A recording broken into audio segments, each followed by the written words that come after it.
ready?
Hello, hello, hello.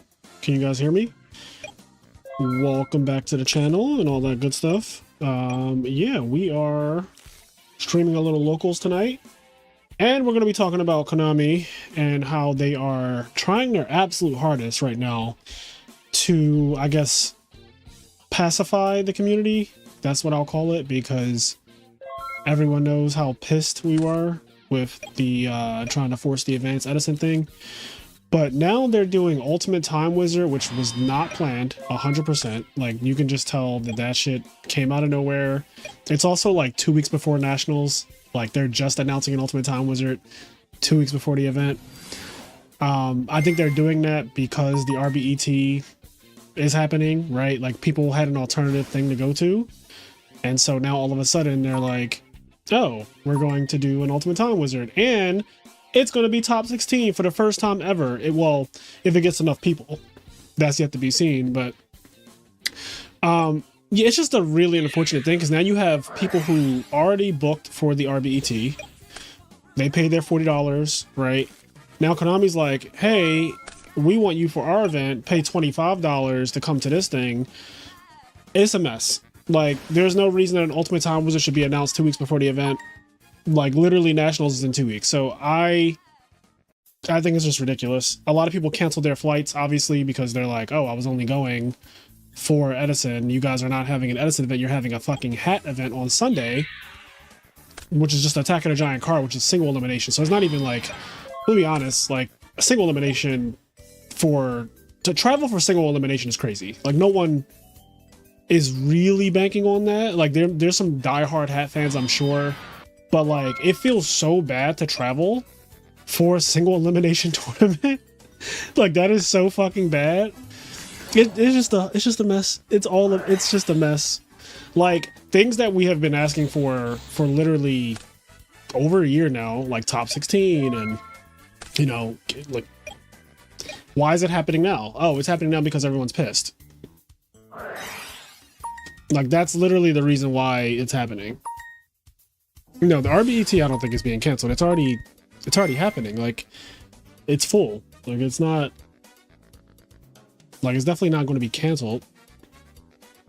But it just sucks because now, like, it's awkward. Some people are going to want to play in the Ultimate Time Wizard, right? Like, that's just the reality of it. So that sucks. It sucks that, like, now there's 2 events happening on the same weekend as opposed to, like, you know, 1 week before, 1 week after, whatever.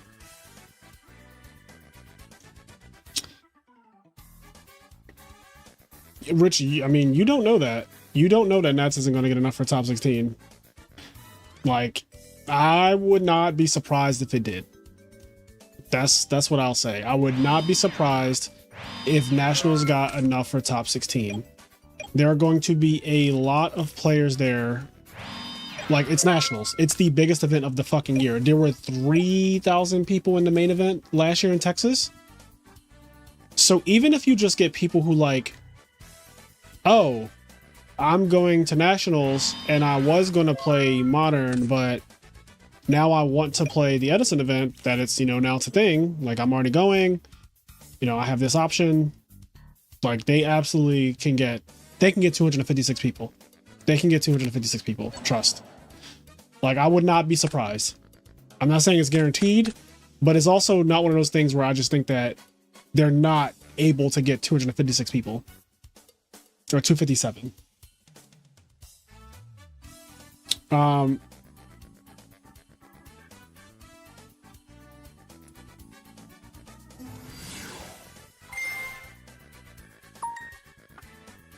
The whole thing is just like, I'm just so disappointed. Like all of this mess. It took all of this to get top 16. I don't think the top 16 is a one-time thing. I think that's how they're going to do it going forward. There was no reason that it was ever top 8. Like there was no reason for that. I think this isn't a good reason, but I think when they first were thinking of Ultimate Time Wizard, they didn't think it would be as big as it became. Ultimate Time Wizard became fucking huge. With events reaching 460 players last year. Like, that is the size, that's bigger than a lot of old Shonen Jump championships. So, it's the same size as a lot of the ARGs, bigger than a lot of the ARGs. 466 players showing up for a tournament that is in a retro format is like, holy shit. People actually really do like this. Yes, they really do like it. So, yeah, there's just a lot. There's a lot going on. Also, the Goals is playing that Blackwing deck. The Deslakuta one. But yeah, it's a rant. Like, on one hand, I'm happy that they're doing top 16 Ultimate Time Wizard, but then at the same time, I'm like, if you guys are planning to still switch to time travel format, that you can just, who cares about top 16 at that point? Like, it needs to stay real Edison, first and foremost. That is the most important thing. If they do this advanced Edison bullshit, you lost me. You lost me. You lost hundreds, if not thousands of people. We're good. We are good.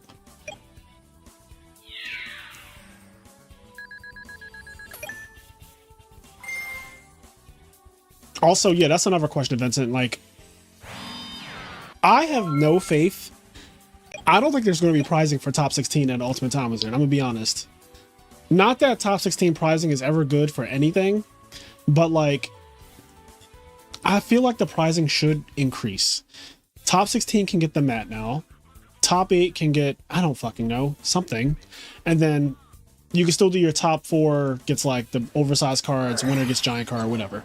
But top 16, don't be surprised if they're literally giving you a handshake and a pat on the back. Good job, buddy. You went X2. Congrats. Actually, you could have gone undefeated and just lost to the guy who got 16th. And that is going to be someone's story. Unfortunately, because that's just what happens, right? But yeah, it's just a mess.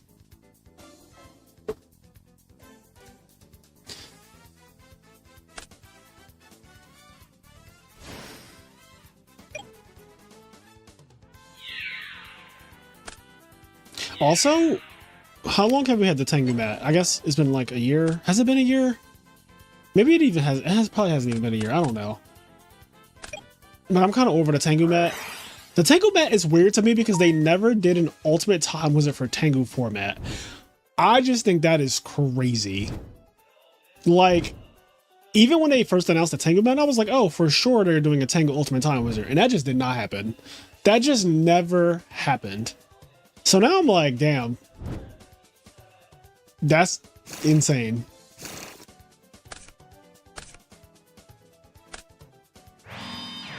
No, Ryan, you are completely wrong there. Top 16 has always been 257. That is not, it has not been 129 players. First of all, top 16 for 129 players honestly seems like entirely too many people to be letting in a top cut.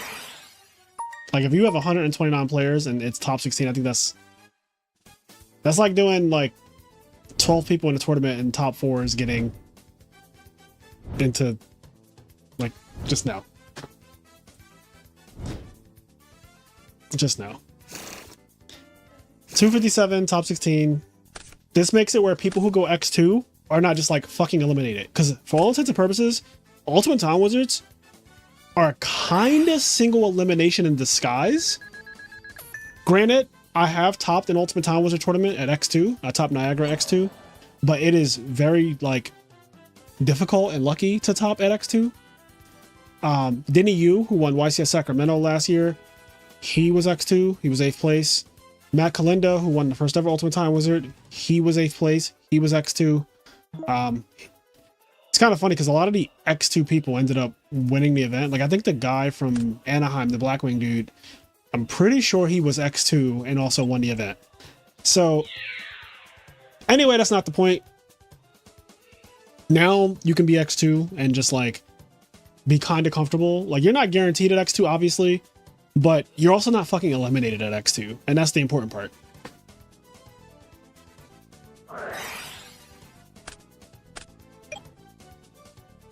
Highest mat would be insane.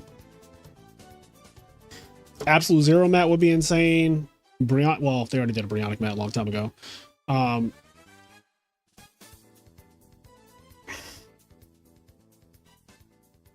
Yeah, I don't know what they're going to do in terms of venue space, but like, I don't think they're going to run. I don't know if they're going to run Time Travel and Time Wizard, like Ultimate Time Wizard and Ultimate Time Travel. I don't even know if that's a thing.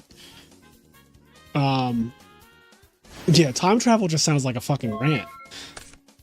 Time Travel should be 8-man pods. There should be 8-man pods for Time Travel, just like there's 8-man pods for other fake formats, or not fake formats, but other formats. Sorry. There should be Time Travel for that. Like Time Travel can exist. It can just exist literally as another side format. What's up, Simo? Like, let it be just like, I don't know, the fucking hat or goat shit, whatever, you know, whatever people play that's not Edison. Like, let it be one of those. Like, you get 8 people to play, you get a pod going. Like, I want to play Advanced Edison because I'm a masochist. You know, I can start a series on the channel called the Edison Masochist, and it's just me playing Advanced Edison format. And then I'll have like Simo as a guest judge or something, or a guest.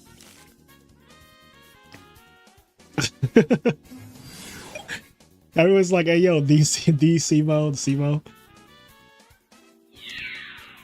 Oh, God. I just cannot believe them. 2 weeks. When is Nationals? Hold on. Nationals is like July 11th or some shit. Yeah, Nationals is in 2 weeks. So, like, it's not this week. It's not next week, but it's the week after that. Like, it's literally 2 weeks from now. Which is crazy.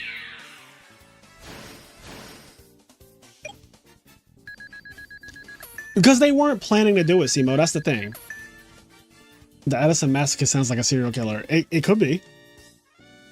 They were not planning to do an Ultimate Time Wizard, obviously. I mean, first of all, they were going to do time travel, apparently. Apparently they were doing time. Like, you know that this wasn't planned. You know this wasn't fucking planned. You can just tell. They would have came out with the first FAQ when they had the hat. They were doing a hat tournament on Sunday. Like, it's very clear that this was not in the cards. This is a direct response to the RBT. Yes, I agree. The unfortunate thing for them, though, was that the RBT's capped. However many people signed up, however many people paid their $40 to play, they're like, I don't think many people are going to burn their $40 to go over to the Konami event. I don't. Like, I wouldn't. If I committed to the RBT, I'm just playing in the RBT. Like, I'm not paying $65 because you'd have to pay. You already paid the $40 for the RBT, then you have to pay the $25 to Konami. It was like, no.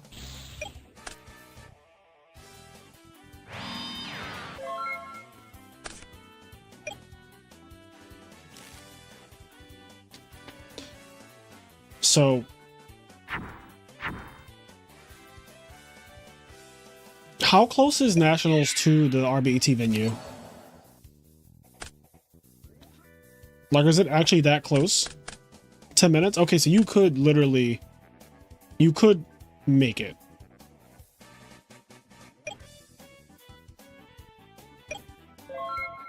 Last night, the Ultimate Time was at 12 p.m., so it was possible. Then this morning, it said it starts at 11 a.m., making it trickier. Okay. Yeah, I don't know about times. As of right now, I'm not even going to either event. Like, I already wasn't going because there was no Ultimate Time was scheduled when flights were reasonable. Now flights are like fucking $500, and I just kind of don't even care anymore. Like, I just do not care. Like, people have been messaging me saying, like, you know, if you go to the Ultimate Time Wizard, it'll be like probably really easy for you because a lot of people are going to be at the RBT. But like, that doesn't really matter to me. Like, that, I don't care who's going. I never cared about who's going to an event. I don't fucking scout people. I don't message people saying, like, do you know who's going? Like, I'm not one of those weirdos. I just show up and play my Yu-Gi-Oh cards, and that's it. And it's been good enough forever. But it's going to be weird because the Ultimate Time Wizard is either going to get enough for top 16 or it's going to be abysmal and have like 80 players. There will be no in between. Like, it's going to be either abysmal or it's going to be top 16 because they got over 256 players. I absolutely think it's possible that they end up getting 257 players, though. I do not. It is the biggest Yu-Gi-Oh event of the year, and I just do not think that. I'm not counting Konami out for still drawing a crowd. It's very possible. There are people right now making decisions to go to nationals to win that Ultimate Time Wizard. I think you're wrong, Simo. I think you're absolutely wrong. I do not think all the people who want to play are already at the RBT. I think there are plenty of people who are like, I wasn't going to go, but now that there's a Konami event, I'm going to go. Konami is still the biggest. Like, they can draw crowds. That's what they're good at. So I would not put it past them at all. I mean, the word has got out. The word has gotten out that there's an Ultimate Time Wizard. That is not, like, that is not real. Like, people know. People know. The word is spread. Like, all the communities, it's posted everywhere. It's in every Discord that I'm in. I'm in all the big Discords. Everyone knows there's an Ultimate Time Wizard. People are making YouTube videos. We're talking about it right now. All 90 of us. Like, it's known. Yeah, last year, Pina, Nationals was almost 500 players. The only reason Nationals didn't hit 500 last year is because there was a fucking cyber outage that literally made people not able to get there. People who were scheduled to show up to Nationals just did, like, there are plenty of people who just could not get to Nationals last year, even though they paid for a flight, were at the airport, everything, and it was like cyber outage weekend. Like, that was the craziest weekend for airlines probably in history, like, outside of, you know, terrorism. But that cyber outage was crazy.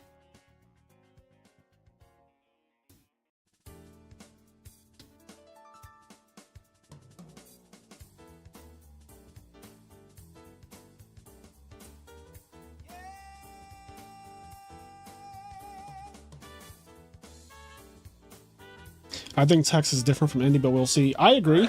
I do think Texas is different from Indy, but I think Nationals trumps everything. Like, I don't think it matters where you put Nationals is just Nationals. It's the biggest tournament of the year. There are people who don't go to YCSs. They don't travel for them, but people travel for Nats. And that's kind of what my point is. If this was YCS Indy and they tried to pull this stunt, I do not think it will work. I think it would be an absolute fucking flop. But I think because specifically it's Nationals we're talking about, where literally no matter where that shit is, you're getting 3K people minimum.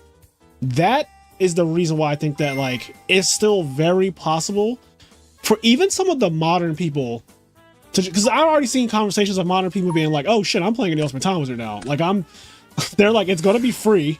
It's like, they're like, it's gonna be free. I have no chance in the main event. I was already showing up for just a mat and dice, so they're still gonna show up for that and like collect their fucking free shit that Konami gives you for Nationals. And then they're gonna play Ultimate Time Wizard because they actually have a shot. Whereas a lot of people feel like, I don't really have a shot at the main event at Nationals. No shade, but like, a lot of people know that they just don't have a shot. Like, you just don't have a shot. You're competing with literally all the best players are going to, like, all the best modern players who are all fucking insane are all going to be at Nats. Be fucking for real. You can go to this Ultimate Time Wizard, and if you win the Ultimate Time Wizard, and it's a different giant card, minimum of 5K. If it's a broken one like Brionic or Absolute Zero or Dark Armed or something like that, something crazy, which it probably will be. If we're being honest, it probably will be a crazy giant card. You cash out.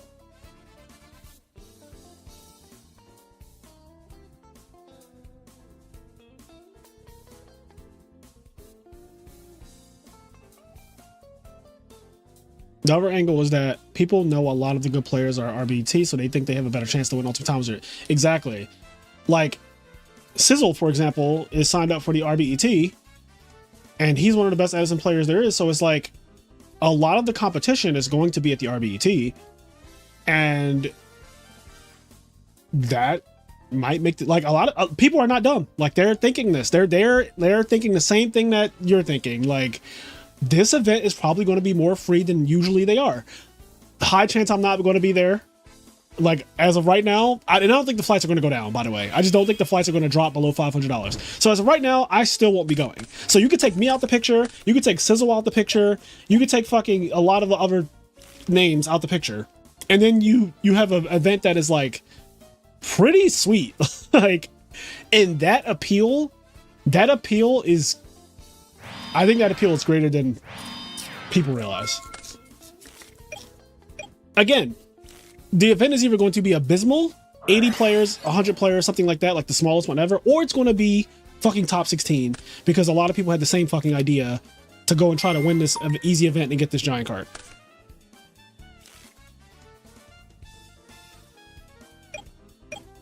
Also, yeah, for the people who like hat format, I don't even put it past. Okay, here's another thing. I don't put it past the hat people who are going, because there are a lot of people who go in just to play that hat event, because hat had nothing. So I do think that hat, there's going to be a lot of people going for the hat Attack of the Giant card. If you're already going for the hat Attack of the Giant card, why would you not bring an Edison deck and just play in a Saturday tournament? Because you have nothing to do Saturday. Like, if you were going to play in hat pods on Saturday and then play in the Attack of the Giant card Sunday for the Exciton night, you might as well bring a Blackwing deck, bring a Frog deck, bring something, bring a Value deck, bring one of the big three, and just fucking play the Ultimate Time Wizard now that it exists. You were already going to the event for hat. You might as well try your hand. That event is 100% going to be easier than it normally would be because a lot of the top players are going to be RBET or just fucking stuck at home like me.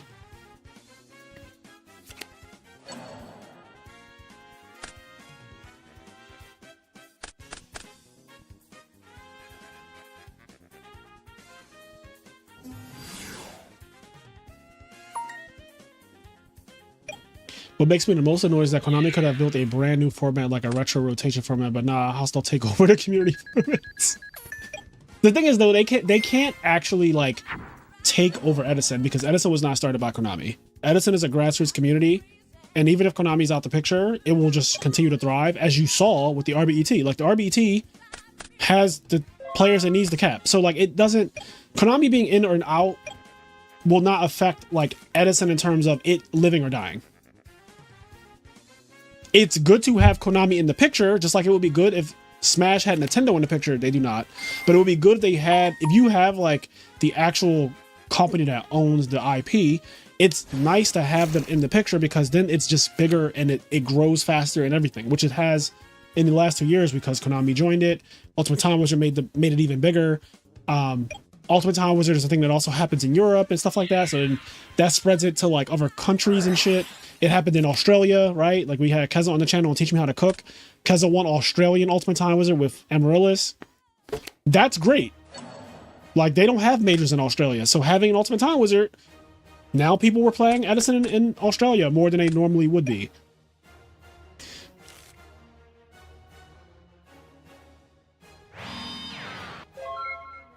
But yeah, those are my takes. I think that, like, you know, it's awkward as fuck because clearly they were not planning to do an Ultimate Time Wizard. They were going to do time travel. Like, that was the initial announcement told us exactly what their fucking intentions were. Let's be clear. They were never planning to do an Ultimate Time Wizard. They decided, probably after seeing the RBT, like, oh, someone else is trying to run a tournament.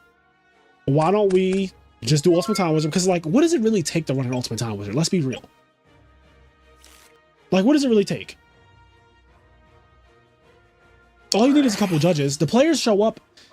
Like, I could host an Ultimate Time Wizard myself. Like, I could host a major tournament. Like, I could absolutely host a major tournament. I would be the head judge. I know a lot of fucking rulings. I know most rulings. I could be the head judge, the TO, whatever. And like, or I could just be the entertainment, right? I could just be the entertainment. I could be the streamer. And then have a head judge that I trust. I have a lot of people that I know I trust. Like, I trust Cameron Saunders and stuff like that. I'm good friends with him. He's on my team. So it's not really hard to host. And you don't need a whole lot of judge staff.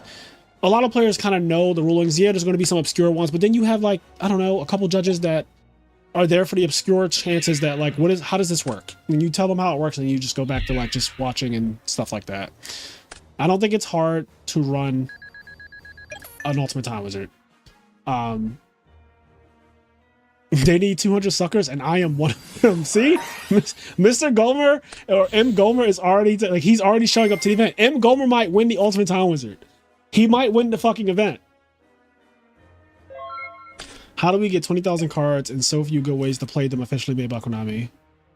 Fraser, flights out of New York and Newark are $239 looking right now. I could do that. I fucking hate having to travel to Newark first, though. Like, it's an hour away from my house. So I absolutely could just go to Newark, fly to Newark, and it's much cheaper. But I'm like, oh my God. I'm just annoyed, bro. I really was planning to not go to anything that weekend. I was not going to the RBT. There was no Ultimate Time Wizard. I was so happy. Set up a GoFundMe is crazy.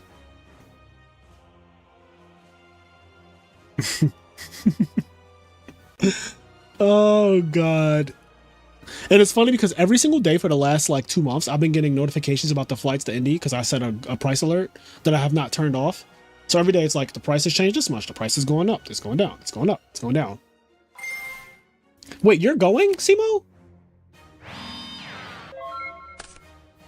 Wait, you and Brittany are going? When the fuck did that happen?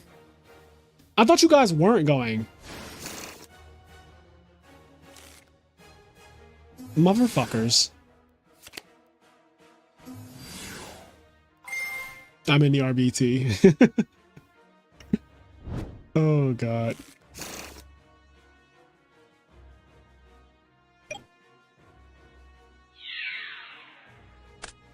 Rich, like I'm literally talking to him right now. You saying he said something is fucking diabolical. Like, that is crazy as hell when I'm literally talking to the person right now. What if Simo does fucking win? Like, what if Simo just what if Simo actually win? What if Simo's like, I'm going to vibe and chill, and he fucking wins the RBT? He could absolutely do it. No, Simo, you could absolutely. What deck did you play? You were playing Black Wings, right? At the first one that Eric won. I think you were playing Black Wings. Don't discount Black Wings and don't discount Black Whirlwind. It is totally possible. Simo's going to the RBT. And then Sunday, Simo can go to Nationals. Because, Simo, you can't let your fans down. A lot of people want to see you at Nationals. So you do have to stop over.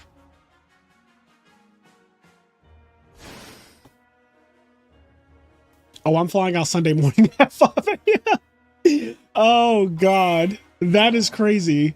My man said, I have no intention of being around 3,000 plus human beings. And honestly, I feel that. I feel that so bad.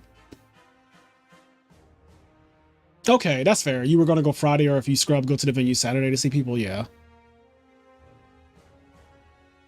There's a lot of people who are like, hey, are you going to be at Nationals? Because I want you to sign cards and shit like that. I'm just like, no. I already told them no, I'm not going. And again, as of right now, I'm just still not. I don't even want to think about this Newark shit. Like, bro. Don't even think about it. I hate this so bad. I was like mentally checked out. I was so mentally checked out. I was like, I don't have to go to an event for a while. I don't have to go to an event for a while. I was so happy about that. Because I traveled so much the first 6 months of the year. I went to fucking Orlando, Vegas, Japan, Houston, like I've been to New York. I haven't been playtesting or anything either. Like, I'm so out of touch with like competitive Yu-Gi-Oh. Like, I'm so out of touch. I haven't played competitive Yu-Gi-Oh in 2 months. Not to say that, like, obviously, if you guys watched the video today, like, you clearly can tell that I still know what the fuck I'm doing, but I'm just not in that mindset of, like,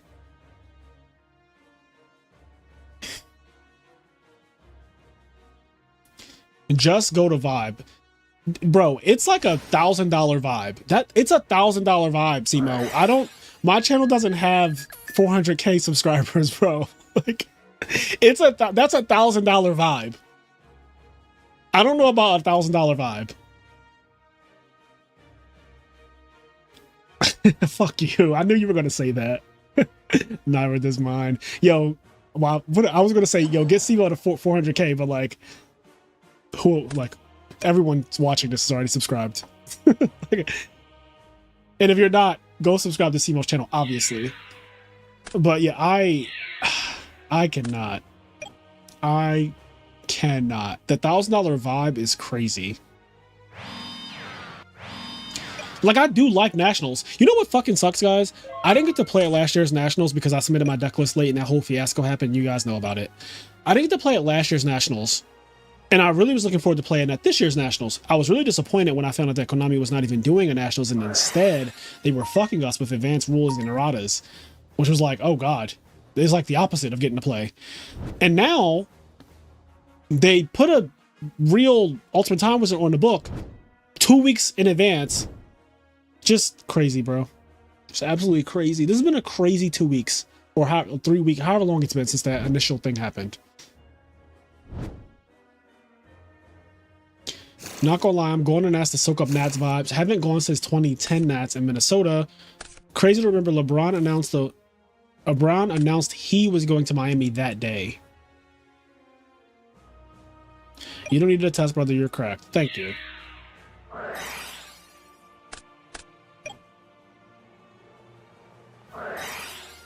Frazier just charged people to sign cards. I would never. He's gonna be there. This is all cap. Rich, you can think what you want, but unless are you helping me to pay for this fucking $500 flight, Rich?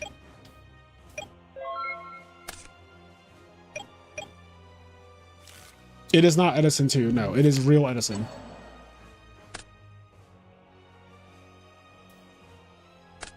I got $100 that says Frazier will be there. Yo, chat, y'all are toxic. My chat is so fucking toxic. Who made y'all like this? Why are y'all like this?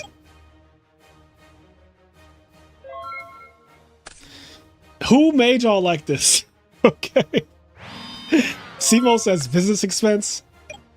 Oh, God. Like, I'm not going to say I'm not contemplating it. Obviously, I'm contemplating it because I wanted to play Nationals this year. Before 3 weeks ago, I thought I was going to Nationals. I was making plans. I was talking, like, then 3 weeks ago, they were like, hey, by the way, advanced Edison's happening and all this other shit. Then they rescinded that. Then 2 weeks after that, they fucking put an event on the table that wasn't planned. And it's like, oh, God. It's just all bad. It's all bad, chat. Flights to Indianapolis. Let me look at this again. All right, I'm gonna move this here. Y'all not watching that duel anyway, are y'all? Who just, Ruben Santiago, thank you for the sub. He's looking, we got him. Y'all are fucking toxic. Okay, nonstop, because I only fly nonstop, obviously. Look, $525. I can't do it, chat. I can't do it. I'm sorry, Indianapolis is just not that interesting to me. Like, it's crazy. I'm saying this as somebody who literally won the last Indianapolis event. Like, I literally fucking won the last Indianapolis event, and I'm like, I don't really like that place. Okay.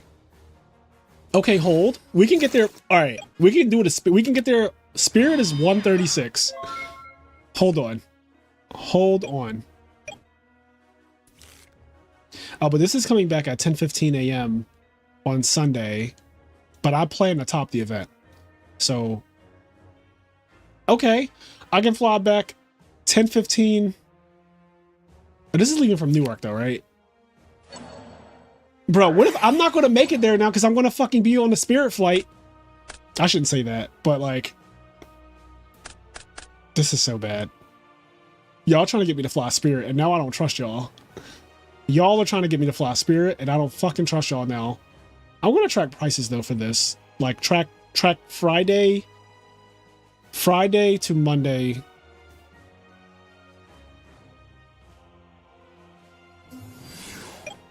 Yes. Okay, we're gonna track. Sorry, who's doing what here? Do we care? Yeah, I don't care. Okay, so there's a Spirit flight, but let's say I don't want to do the fucking Spirit flight, right? Like, let's say I haven't completely lost my wits about me, and I want to fly like a normal human being. So, where are the regular flights at? I know there was more than just, there was definitely more than just Spirit. Like, I'm not tripping, right? Newark. Let me see what the chat is. What are you guys saying? Because I know y'all saying some wild shit. Hear me out. If you go, I'll break probation to go. No, do not break probation to go. Hold on, I'll put this on my read chat. As someone from Indiana, that's so true. You have to defend your title. Don't fly Spirit. They on some Air India shit. That's crazy. Do not fly Spirit. Just walk. Flying Spirit is crazy. I just said go. They're about to upcharge you for each hollow in the deck box. Let's say you want to let's say you want to survive the flight. Yo, let's say you want to survive the flight. It's crazy. FedEx yourself there. We care, but not as much as we care about this degeneracy. Let's say you actually want to make it to Indy. Oh, the bracket has already started. Yes, the tournament is underway. We have 12 people playing, and we're watching Patrick Star versus the Gulls. Yes, we're watching Patrick Star versus the Gulls. And I think, is it game 3? Oh, it might be game 2. I don't know. I wasn't paying attention to that duel. I'm not gonna lie to y'all. I'm not gonna lie. Okay, wait. We can do United for 229 or American. Let's see what this is way more reasonable. Oh, this is a great flight. 229, but I gotta fly to Newark, which that is annoying for sure. It's really $300 because I'm gonna have to have a fucking bag. Like, I hate this whole no carry-on thing. Like, obviously I'm gonna have a carry-on. Like, what do you want me to put all my shit in my book bag? Like, no, that's not real. Okay, wait. Let's check the fucking American. Does this one let you bring a bag? I hate the whole, like, you can't bring a bag thing. Like, that is so weird. One free carry-on. Okay. So we could do... I would get there Friday night, though. So I would literally only be there for the event. Like, this is like, super just...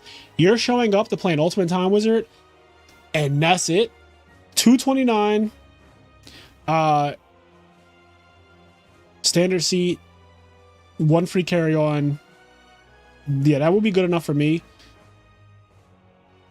It's possible. It's in the air. It's like... We'll put a tracker on that one. I'm mad that I'll have to fly to Newark, though. That is annoying. Fraser, what are your travel essentials? Do you use a Rimowa? I do not use a Rimowa. I just bring, like, a Louis Vuitton duffel bag. Like, I bring a Louis Vuitton bandolier, and it's like a 55 keep all. And I bring a book bag and then all the shit I need. Fly with me and I'll say you're my husband. Military, get free luggage. Yeah, but you don't live in Newark. Dave. Leaving Sunday at 8:43. What are you talking about? I like... Oh, wait. This is leaving in the morning. Oh, I didn't notice that. Oh, fuck. We fucked this up, chat. Okay, wait. Returning flight. I mean, we could do... I'll be done. If I win the... Even if I win the event, I'll be done before 5:22 Sunday.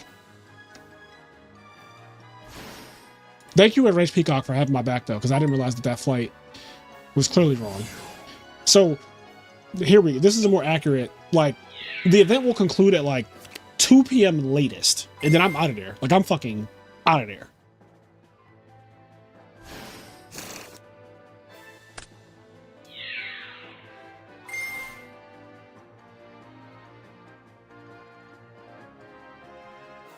I'm so annoyed.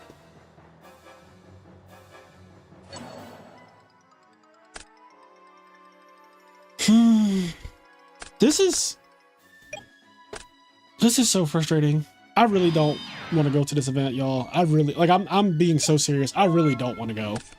I'm so mentally, like, checked out of the whole nationals. The drama from the last 3 weeks has honestly rubbed me the wrong way. It's going to be awkward too, because, like, I'll be there, but then, like, my friends will probably be at the RBT. And the RBT is capped, so I can't even plan that if I wanted to. This is just fucked. It's scuffed. It's scuffed. I'm going to eat some vanilla wafers, because it's that fucking scuffed, chat.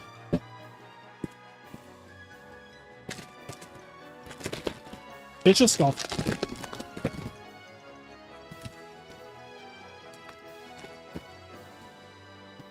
You need to engage your winner mentality.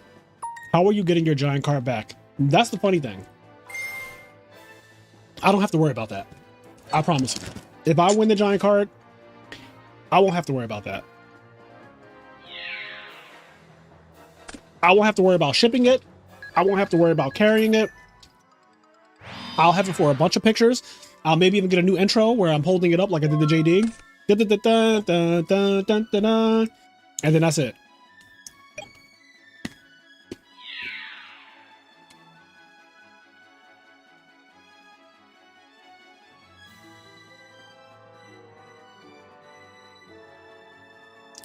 Counterpoint, you actually do want to go, but this is content. I already said I want to play at Nationals, but there was no Nationals to play in until like a day ago. Like, there was nothing to play. There was nothing to play in until a day ago.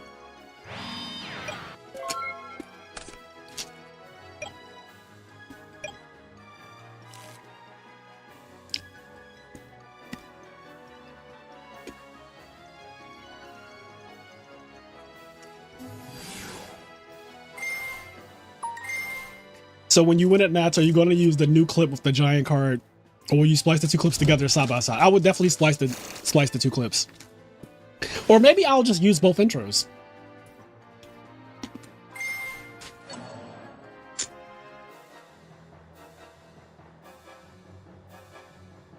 How are you handling this heat? I have central air, and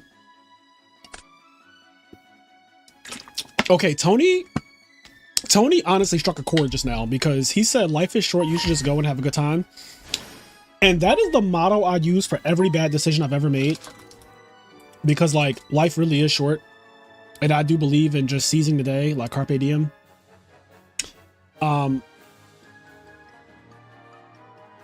Are you going to Indy to hang with me? You can't leave me in Indiana by myself. Brittany, I can't. You're not even going to be at the same event as me. If I go to Indy, I will not be at the RBT. That is something that you can guarantee. I will not be at the RBT if I go to Indy. The RBT is capped, for one, and two, I'd honestly rather play in the Ultimate Time Wizard anyway, because I just prefer those events over RBTs.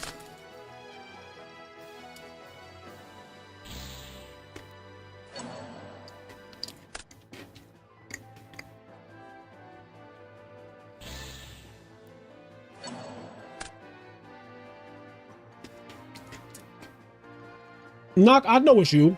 Who else gonna say, are you back from Iran after you posted that shit on my Facebook? Looking hot? I'm not hot. It's actually pretty cool in my apartment right now. Like, it's a perfect temperature.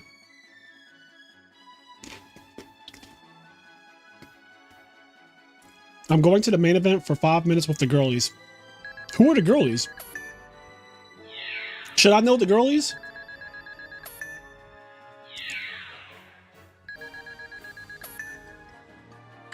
She's doing her own thing. Wait. Okay, no, that was Raleigh. I was gonna say, was Indianapolis the place that had that amazing restaurant? The starts with an H. But no, that was not Indy. All right, the goal's won.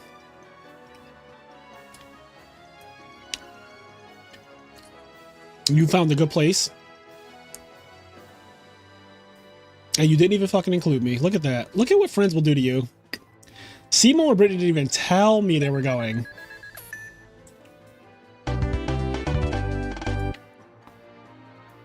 You weren't going because there was no event for me.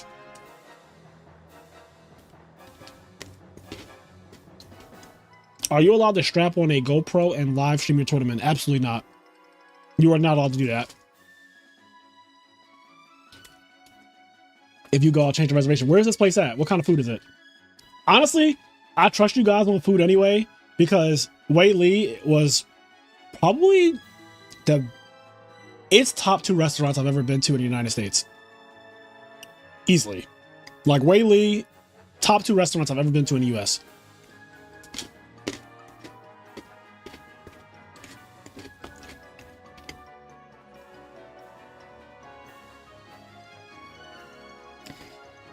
I like how I'm being fucking gaslit right now into going to nationals. That's what's happening.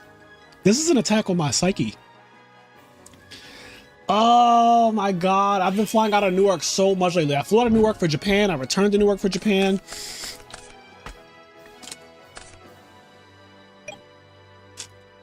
Discord? Oh, hold on. Let me go on Discord. Oh, I'm not going to click on this because I think it's going to open up. If I click on this, I feel like it's going to open up here. But hold on, let me see if I can copy the link and open it. Like, I can open it on another screen. Hold on.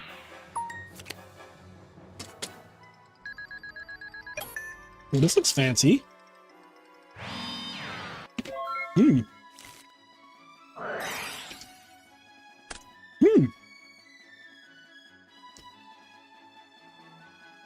This looks exactly like the type of restaurant that Brittany likes.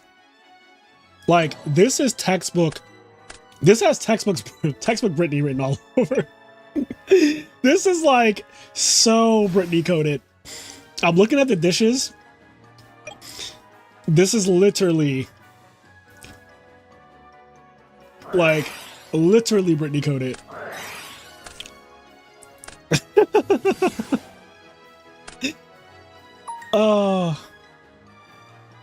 I was bitching about my food options. Food is a big part of me traveling. Honestly, it's one of the biggest parts of me traveling. That's why Japan is like the best place to travel to, because the food is fucking insane.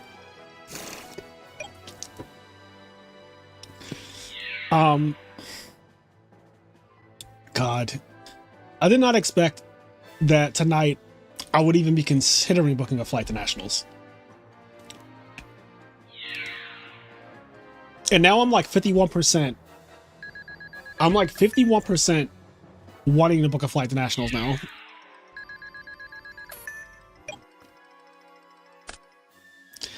Simo is an asshole is what he is. 51% rounds up to 100.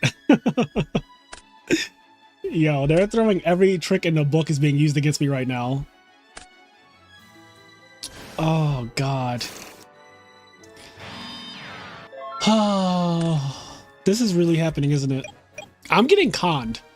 Bro, I'm going to the Beyonce concert literally that Monday. Like, the Monday, July 7th, I'm going to the Beyonce concert. Then I'd have to travel on Friday to go to Indianapolis. It's so much. It's so much. Fuck my life.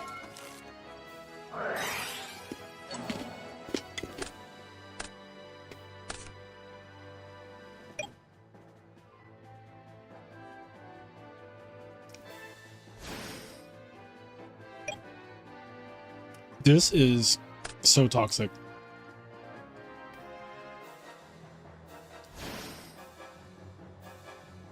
Beyonce would want you to get that second win. She wouldn't support a quitter. You can't quit if you didn't start.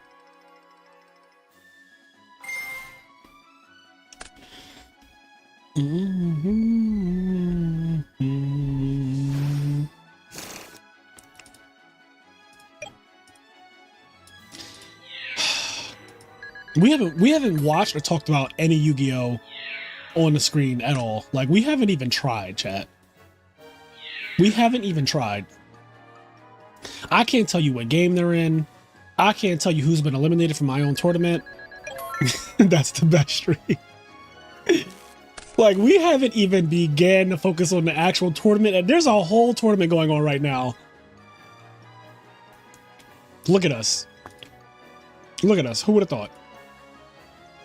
So, Josh Johnson is still in it with GBs, I assume. Hydro Pump is still in it. Chaos is in it.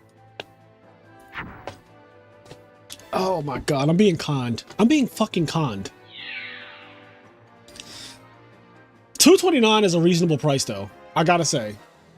$229 is a reasonable price. The Hopeless. More incentive for you to go. Thank you for the $20, The Hopeless.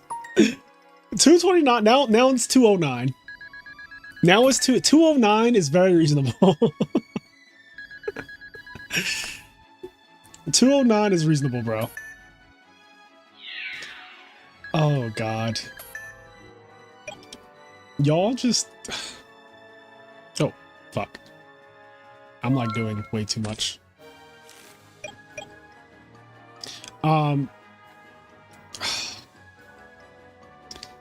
What are y'all saying? Now it's only 209. Yeah, now it's only 209. 209 is very reasonable. Simo Gaslight sounds better. Simo has the right idea. Simo conned me with dinner. Turn it into a video. Now this is Yu-Gi-Oh? Yes, this is Yu-Gi-Oh. After we get Frazier to go, we gaslight enraged into going. The time I got gaslit by Simo and Brittany to go to Indianapolis.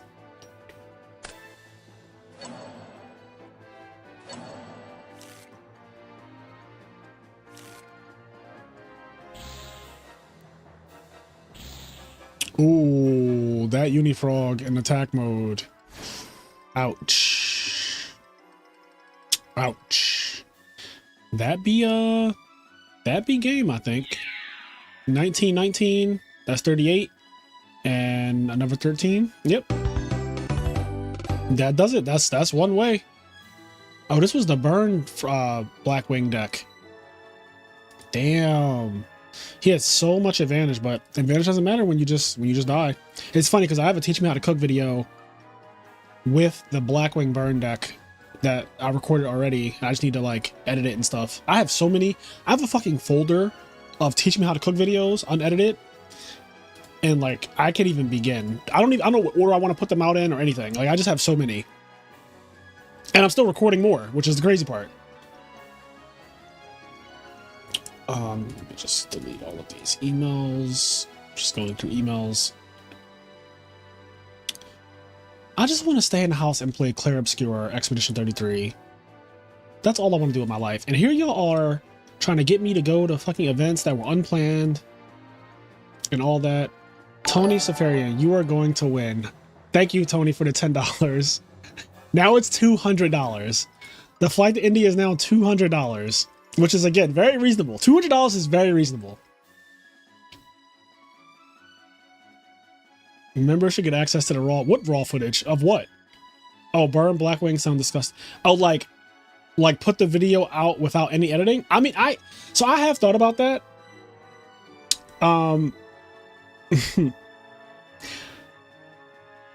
I hate unedited videos. I want to say that. I do not like when people get on YouTube, turn their camera on or not, and just don't edit at all. I personally do not like that. That is not my style. Call me what you want, but I like putting out something that is edited. I'll just say that. I'll just say that. But for members only,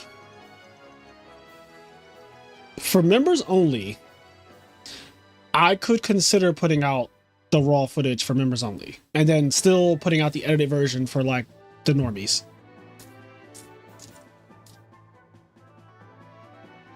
Editing makes your video more coherent. Yes. I don't know if you mean like in general or if you mean me specifically, because every single video on this channel is edited. If you see a video on my channel, it was edited 100%. Sometimes you guys can tell because I mean, at the very least, right? They have fucking music, they have intros, they have cuts, they have a lot of cuts, so many cuts. The Frog OTK video from today was amazing. Thank you, Sasha. You ever find taste in your own art? Thank you. Oh yeah, like today, the Frog OTK video had that 50 Cent clip in it too. Like, what do you say fuck me for? Because the guy told me to go fuck myself after he set 5 and got heavy stormed without any protection. He told me to go fuck myself. But I was like, what do you say fuck me for?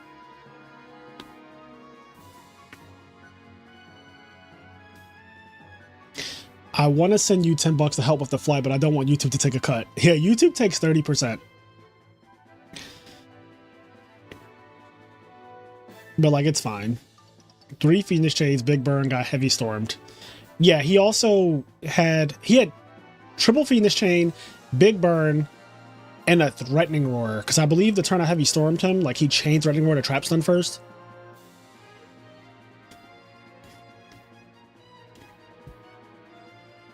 Where can I send it? If anybody ever wants to donate, is there a donation link in the description? I don't think there is. We have like a PayPal. I mean, we have IMNerdpodcast@gmail.com as a PayPal. I just realized that it's not like blatantly in the description of any of the videos or anything. I don't think. I don't know. Where is? Okay. Does PayPal.me do anything? Like, is that a thing?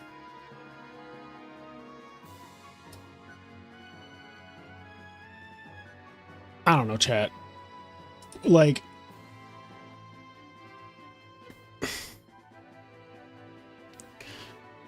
would you mind making a video about Guardian Iados despite being with Glad's Hero or Dimensional? Huh? We already, you know, it's funny you say that. We literally recorded a Master Disaster video for Guardian Iados that's coming out next week. So there's already a Guardian Iados like video coming out literally next week. And we actually get to use Guardian Iados in the video. Why is everyone hating on Crystal Seer? It's a clean +1. I also realize I'm just not watching anything right now. That's how fucking distracted I am. All right, hold on. Let me actually put a duel on the screen. It's like we've literally just been chatting with no, like there's not even a duel on the screen, bro. Why aren't y'all saying anything? What is this? This is the deck that I like. I love this deck. I'll play this in top 8 at Niagara. Does PayPal tax transactions? Not if you send it friends and family. So we do have, our PayPal is imnerdpodcast@gmail.com. Like that is our PayPal. Which I think that I could put that in like in the description of stuff, but that's also like everything, right? That's our email address. Like that's where listener letters go to and shit like that.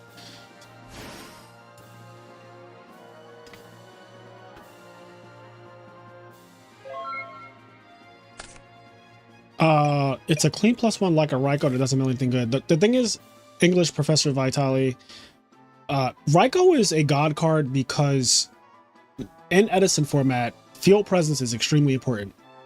And Crystal Seer is cute, and in theory, they're both like, you know, 1-for-1s or whatever. Like Raikou is a 1 for, like, you know, usually the Raikou dies in battle, and then, you know, you pop a card.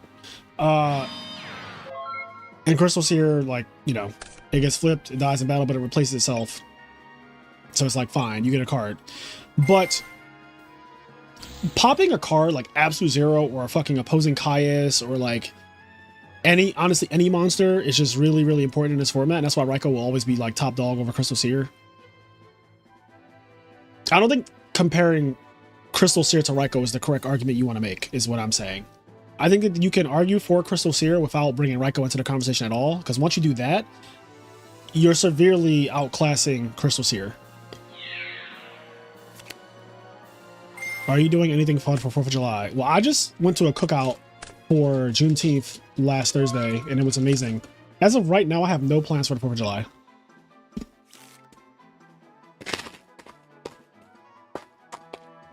I'm not opposed to doing something for the 4th of July, but as of right now, I have no plans for that.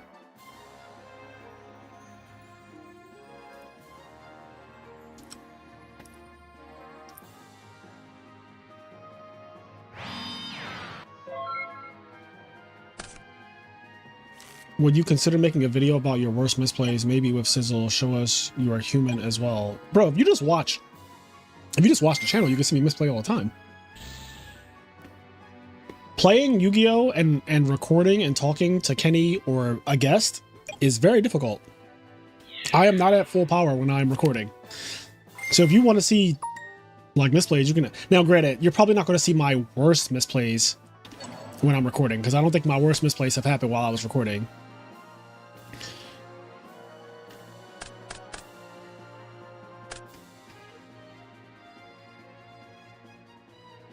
I would have to like remember like worst misplays, because that's also like I think that is an interesting topic, but it's also kind of like hard on the spot right now to think about. Like I don't know, that might also be like I don't know,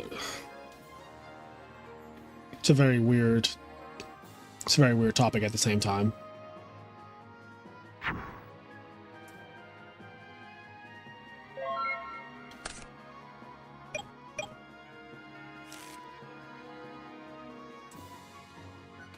Playing on DB is never full power. Also, that enraged. That's also just very true. Playing on DB is never full power. Like, ever. I literally cannot see my fucking opponent. And one of my skills is just, like, reading my opponent. Physically.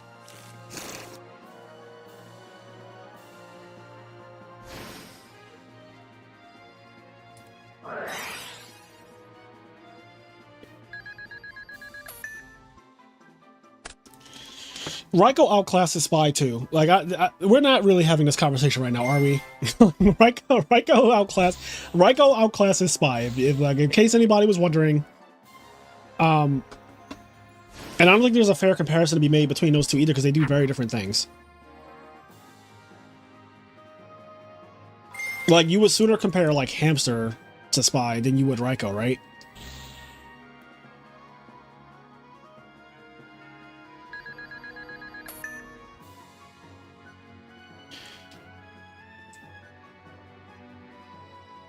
Have you ever played an opponent where they tried to read you? I assume all of my opponents are trying to read me. That is like the game.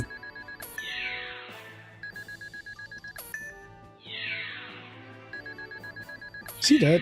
This looks like a lot of attacks. It doesn't look like game, but it looks like a lot of attacks. Oh, Kalut? No Kalut. He just lives. He lives at exactly 100. Was there a way to kill him? He had Gale on the field, right? If you go Gale Hamster, isn't that 2,500 as opposed to 2,400? So if he just synchroed with Gale and Hamster, is that 8,000? Because he's missing 100 damage. So if you just turn the Gale... You could also turn the Gale and the Kalut into Goyo Guardian, right? Like, if you're missing 100...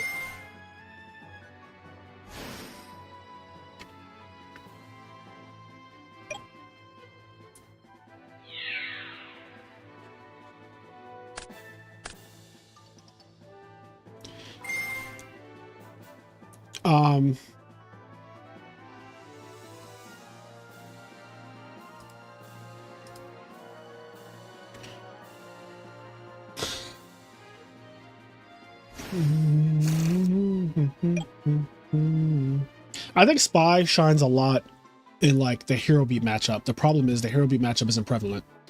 So it's like when that deck was really popular in 2023, Spy was like probably at its peak. But I think right now Spy is just kind of like whatever. Like, it's not a bad card by any means. I don't think Spy is bad.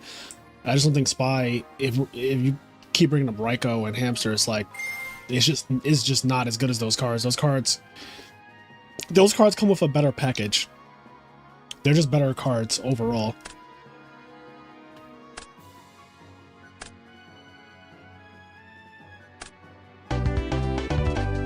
The Gulls wins. Okay, he took that 100.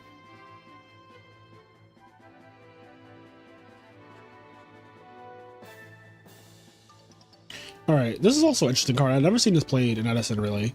It's like completely legal, but like floodgates like this, because his stats are like so bad, in Edison, floodgates like this don't really work.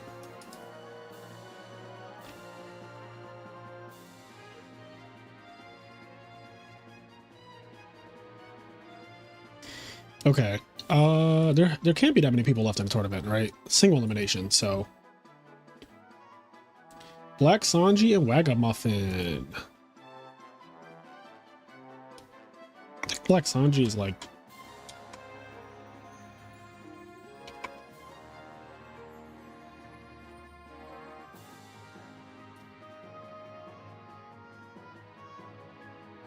I'm trying to find this duel. Because I don't know people's DB names, this is like literally how I find duels. I'm just like looking for people in the unrated section. No, Riddle Sunshine's playing. I also have a Teach Me How to Cook video with him coming out. Let me hop on Discord real quick.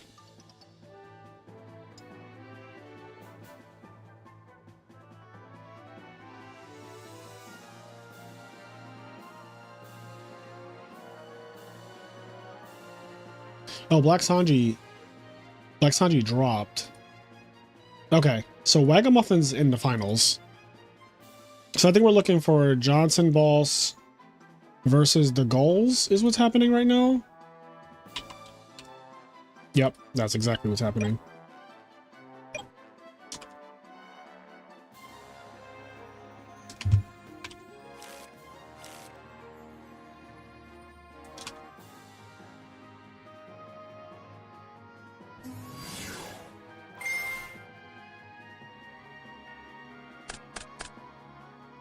Ooh. Oh wait, Johnson Boss is fucking not playing GBs.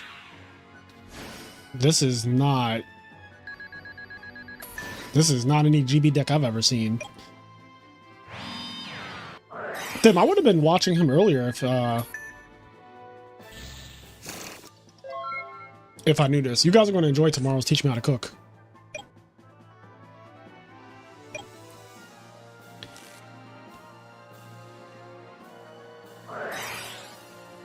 This is members only tournament. Yes, all of my tournaments are for people who are in my Discord server only.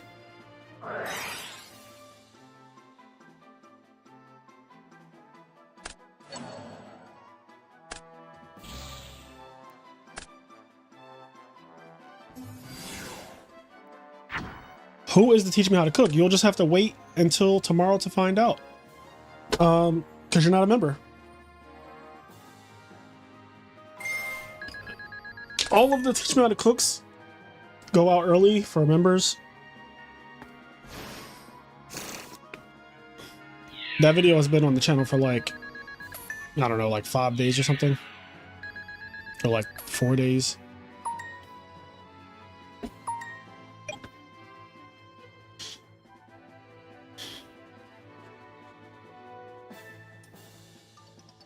That was a plus-ass heavy storm. Oh, this is Black Wings. That's right. This is less Lakuda Black Wings. Lakuda. Now, Johnson Boss has to survive to get the Future Fusion. And even then, Future Fusion doesn't do like an immediate thing, really. Like, you send your dragons, and then end phase you can revive Red Med, but like all of that shit's happening like on the end of your turn, so you don't really get to like clear everything. Teach Me How to Member. I member. Ooh, brain control with the fucking.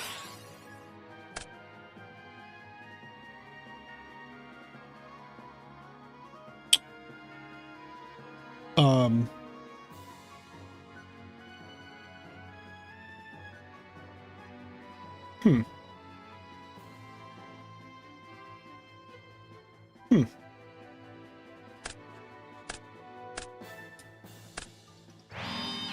Interessante. Hmm.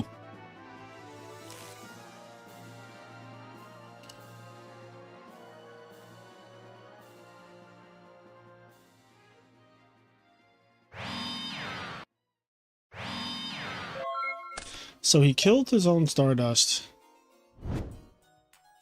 with Icarus attack. Something about that just seems wrong.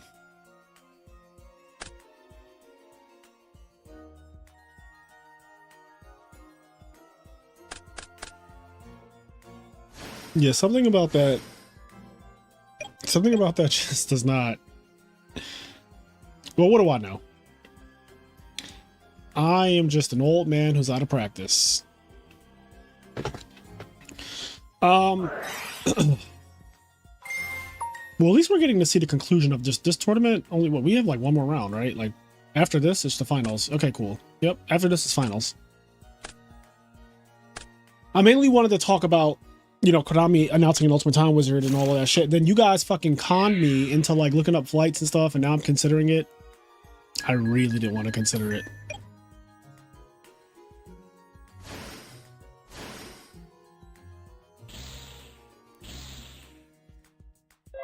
Yes, the winner gets 20 bucks. It's single elimination, 12 people, winner gets 20 bucks. Buy yourself some lunch, get your mother something nice.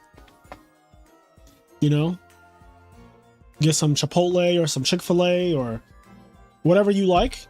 Winner gets 20 bucks. Sent right to their PayPal or Cash App or whatever. E3 won't refund me, RIP. He won't refund you for the RBET. I think it says when you sign up that it's not refundable. Like, I don't know for sure, but I feel like it says that when you sign up. Yeah.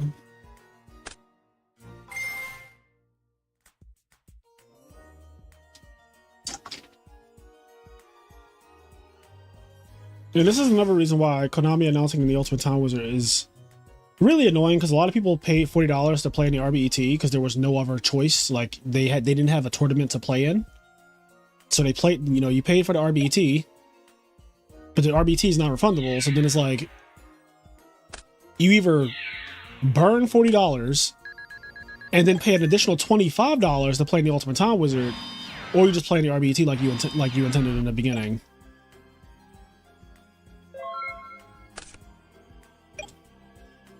He said, it says no refunds. You were gonna refund just to go to Ultimate Time Wizard. Yeah, I feel like there's, like, I'm sure he's not the only person who wanted to do that. And there are going to be people who actually still will do that because they're like, I don't give a fuck about the 40 bucks. I'm taking my skills to Ultimate Time Wizard or whatever. But you can't expect a refund from a thing that says like, when you sign up, no refunds. Or like,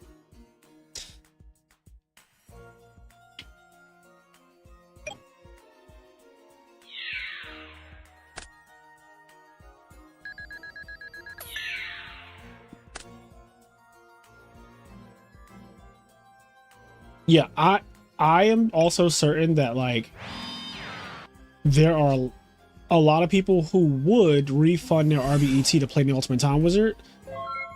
Because again, like I said at the beginning of this live stream, Konami is Konami. They draw crowds. Like there's going to be 3,000 plus people at Nationals. Easily.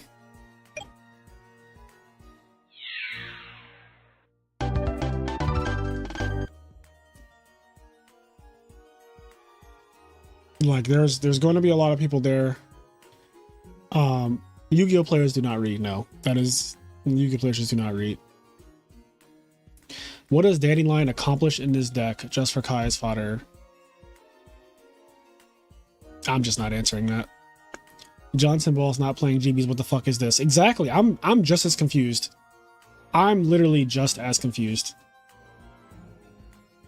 I was surprised. I would have been watching earlier because when I saw him playing earlier, I was like, oh, I can watch this match. But I was like, he's just playing GBs. You know, I've seen a lot of GBs already.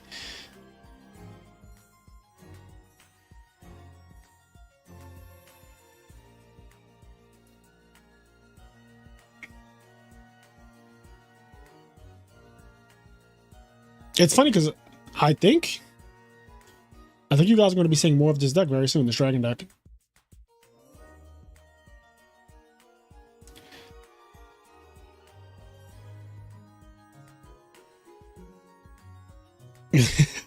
Anybody who signed up, anybody who signed up for the emergency RBET only to want to go crawling back to Konami is toxic for the Edison community. I said what I said. Yo, that's so funny. That is so funny. Oh God.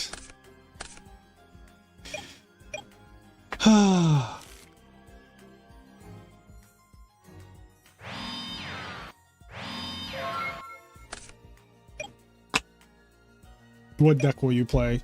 I'll play Value Turbo. I just love Value Turbo.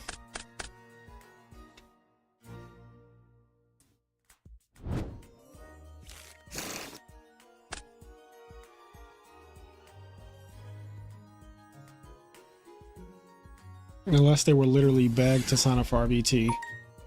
Who begged you to sign up for RBT? Eric and Fraser deck swap challenge.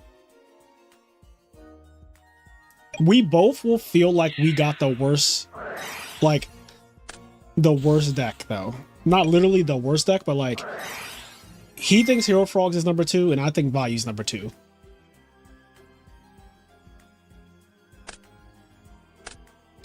So he would have to be playing what he thinks is the second best deck in the format, and I would have to be playing what I think is the second best deck in the format.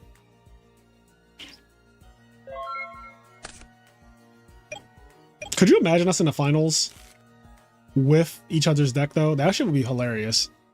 That would also be fucking insane.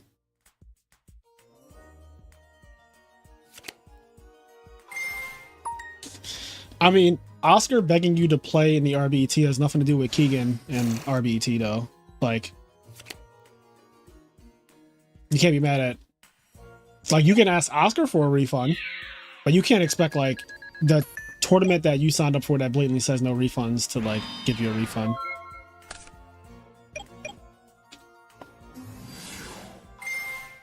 I absolutely believe that me and Eric could deck swap and we could both do well, but like, why would we do that? Like, in all seriousness, there's no reason why we would ever do that.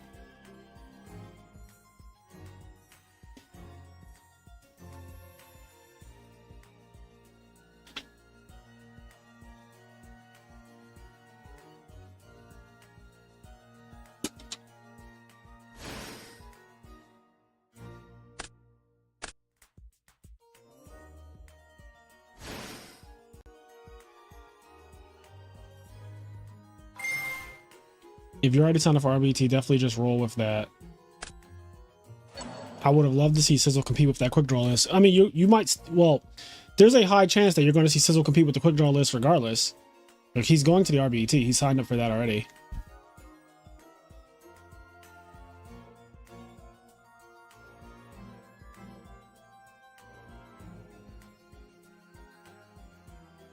I don't know if he's going to play it, but he is going to the tournament, so there's a chance you'll get to see that.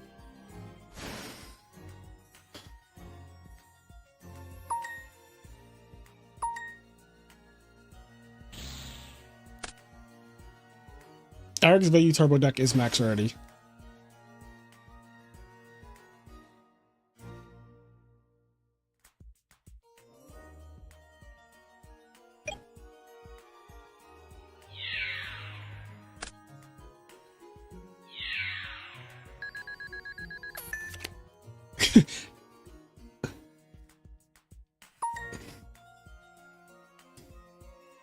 How much is RBET registration? I'm guessing you're saying RBETs are $40.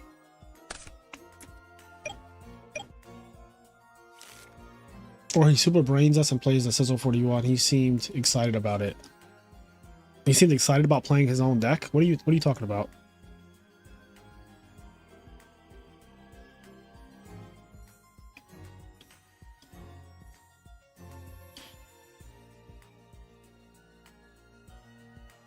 This is quite the field, but 6 cards is a lot of cards. Oh my god. The graveyard having fucking 3 wyverns in it is not okay. You just gotta kill him at this point.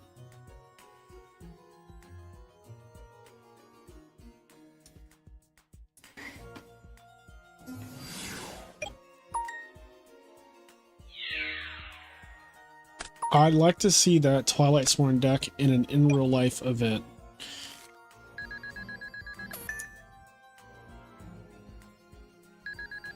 Oh god.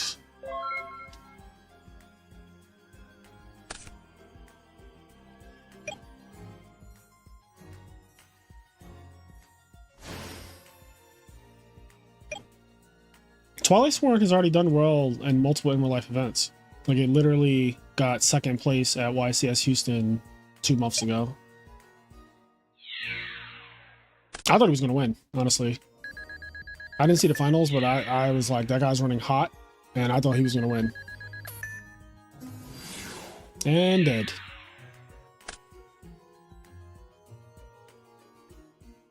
All right, Johnson Boss is in the finals with dragons. And I think that this is the Dandy Dragon deck.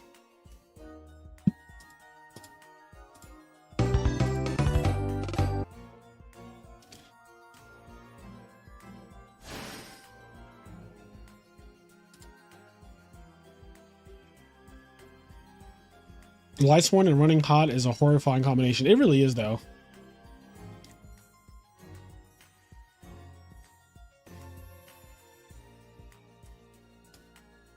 Okay, so now we're in the finals.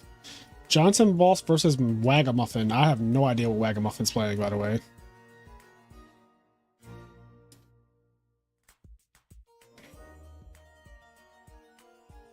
No idea what he's playing.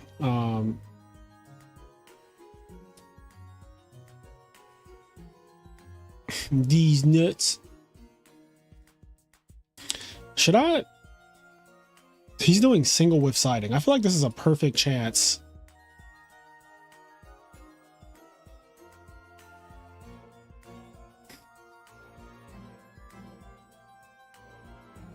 Single whiff siding is like, oh, he selected a different person. I was gonna OTK that. I was gonna frog OTK that guy real quick and then leave.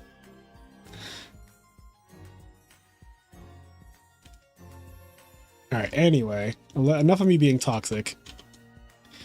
Where's Johnson Balls and what's his face? Wagamuffin. Are they? They haven't started yet, right?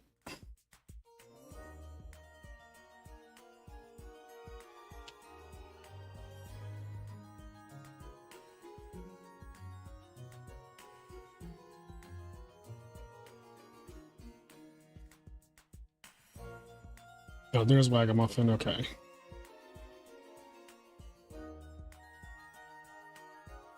I will just wait here. I will just camp out here. To be fair, RBETs didn't have top cut, so I don't blame people going to Konami sanctioned things. That's my bad. Then I got back to the format exactly around that time. Missed a lot of stuff. The RBETs announced to have top cut. I'll be there. I'll be here all stream to put down y'all's bad takes. Why doesn't Konami allow recording in event halls? You'd have to ask Konami. Why my man John Wick out here meta decks only and unrated? He actually always does that. If you ever go into like unrated, John Wick is always just camping out there talking about meta decks only. And I wonder how he would react to me going in there with Frog OTK and killing him. Like, I just wonder, like, if he, because it's a meta deck. In the right hands, it is a meta deck. And these are the right hands. So I wonder if he would just be like, nah, this ain't a meta deck, I'm leaving. Or if he would just sit there for 10 minutes and watch me OTK him.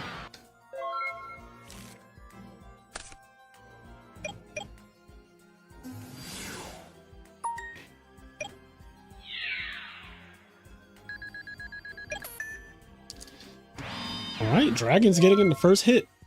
What is Wagamuffin playing, though? That's what I want to know. My man went first and didn't do anything. So either he bricked, or...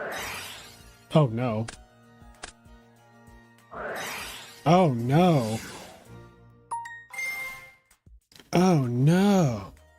He's playing Black Wings. Specifically, he's playing Black Whirlwind Black Wings.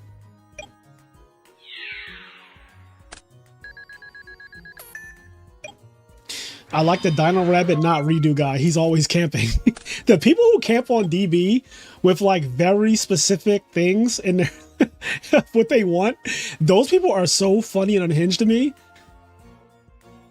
they'll be like, Edison, no frogs. It's like, bro, I get it. Like, I get it. You just hate this deck. But like, if you play in any Edison event, you are going to play against frogs. So you might as well just learn how to play the matchup.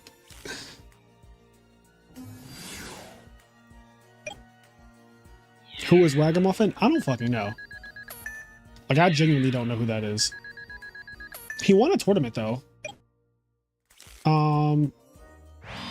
Oh, I think he won. We did like a cursed advanced Edison tournament.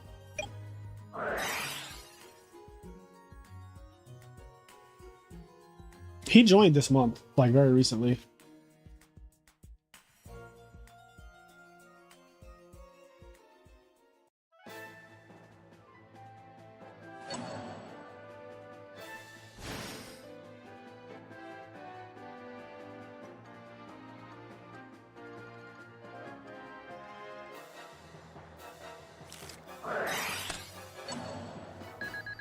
What's your favorite format outside of Edison? I really like Frog FTK. I also like Pepe Bosch. And yeah, those are probably the other two that I really like. And kind of Dragon Rulers, but like not really, but like kinda. Like I could play like one set, but if you force me to play another fucking 11 rounds like I did at Nationals that year, then I'm good. I got third place at Pepe Bosch's YCS, where there were 29 Pepe decks in top 32. 29 Pepe decks, 2 Cosmo, and 1 Monarch.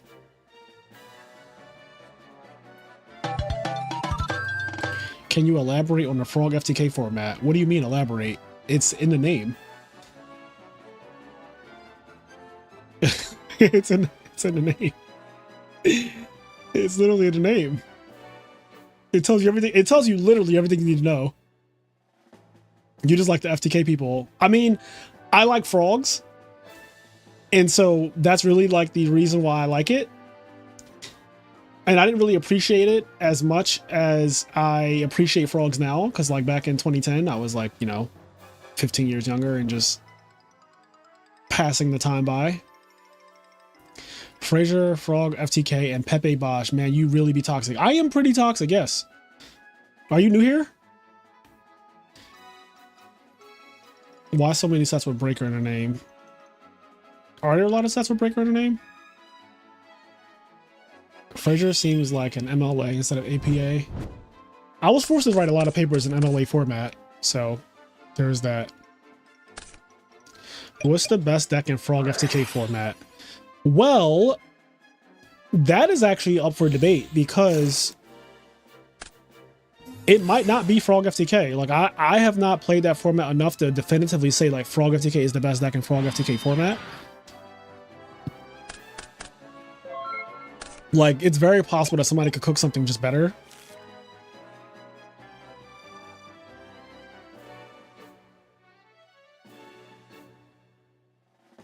What format calls you to focus on retro? Edison did. Edison focused. Edison is the reason why I focused on retro. What was the cutoff from modern? I stopped playing modern in 2017 and I stopped playing Yu-Gi-Oh for 5 years. I didn't play Yu-Gi-Oh from 2017 to 2022. So all of 2017 to 2022, basically I was not really not really. I just wasn't playing Yu-Gi-Oh.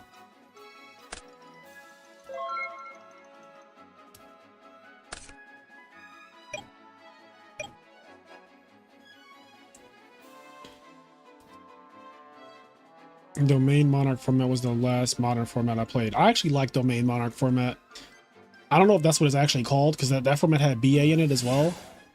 But I know what format you're talking about. That's like 2016. Would you deck a 12-year-old for $1 million? Is that even a question? That's not a real question.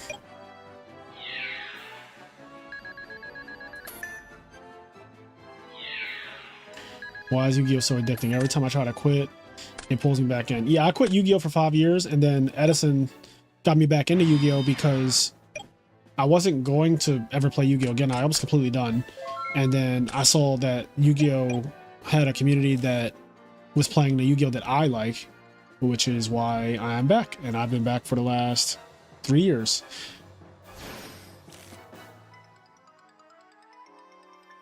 And I'm actually glad to be back too, because like I wasn't making content before at all, and now that I'm like older and in a different headspace, and I'm not as competitive as I used to be, like obviously, yes, I'm still like fucking godly at the game, but I don't have the same mindset that I had when I was in my 20s and competing, which I'd say was a very toxic mindset, because Yu-Gi-Oh was just like so big in my life in a different way than it is now. Now I'm in a position of like, I'm a content creator first and a competitor second. So it just makes a lot of the things that were toxic not feel as stressful, or just like my anxiety isn't as bad as it used to be. Like I like being in the creating space way more. Did you ever try GOAT format? No, but funnily enough, I actually played in GOAT format when GOAT format happened.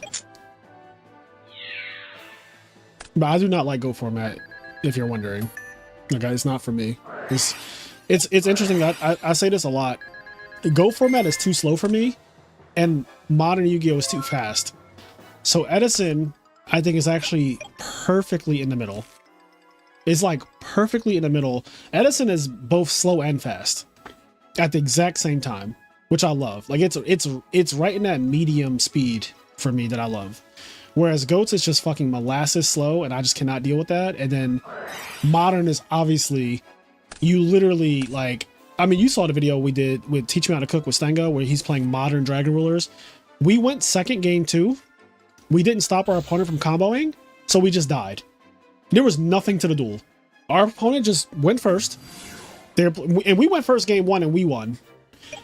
Without him, like, he really didn't do anything at all, honestly. But then game 2, he went first. The opponent went first, and like, we didn't hand trap him 8 times, so he just continued his combo, and the game was fucking over. And there was no dueling at all. Just admit defeat.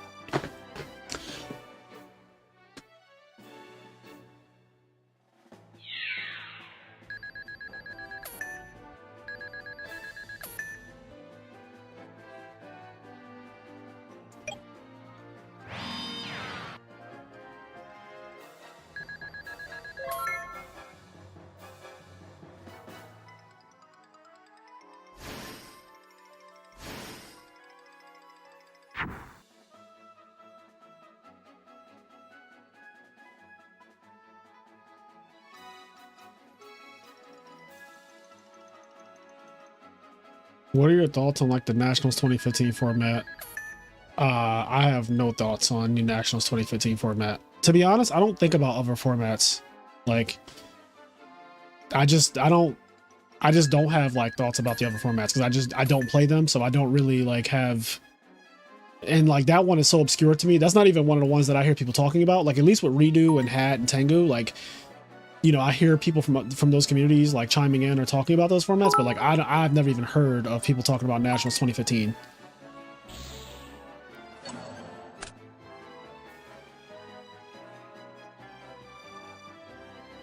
Yeah, Edison definitely does not lack variety. We have multiple top 8s this year that are 8 different decks. This year, there are multiple top 8s where there are 8 different decks. There's also many top 8s that have 7 different decks. Like the first tournament of the year, YCS Orlando, there were 7 different decks in top 8. There was 2 Gigavice, which was the only deck that had 2 spots. That was where Gigavice basically really debuted. There was Value Turbo, there was Hero Frogs, there was Machina Control, there was Black Wings. What am I missing? I don't think there was an Amaryllis, but there was literally 7 different decks at the first tournament. And then the EWCQ 9 after that had 8 different decks in top 8. So variety definitely is not a lacking thing.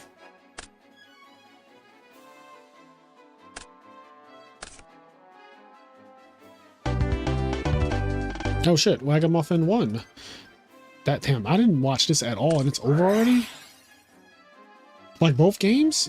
Or did he do single with siding? No, that was actually both games, damn. Alright, well, Wagamuffin wins. Let me get the deck list too.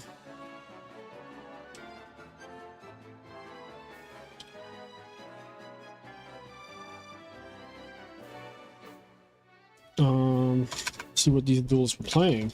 Oops. Shit.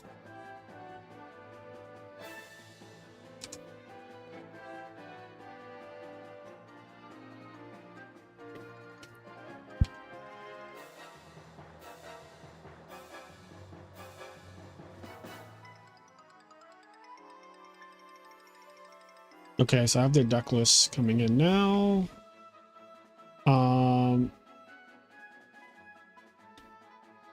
Let me actually click view replay. I did not see this at all.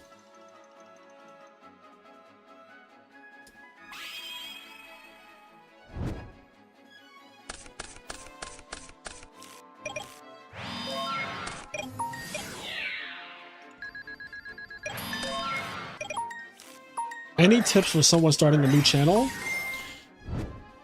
Be consistent. If you notice, most people start YouTube channels and they put out like a video or two and then they just let the channel go to the channel graveyard. There are a lot of content creators, especially Edison content creators, who have started channels after like obviously being inspired to start one. And I do encourage, like, if you want to start a channel, I think you should. I will never encourage people not to start a channel, but I do think that you should question why you want to do a YouTube channel and if you're going to be serious about it, because most people are not. Most people think that they want to do it and they don't realize how much work goes into it, and there's a lot of fucking work that goes into a YouTube channel if you actually want it to grow. And if you just don't have the time to do it, if you don't actually care enough or you don't have the work drive to do it, don't do it. Just don't. You'll be wasting your time.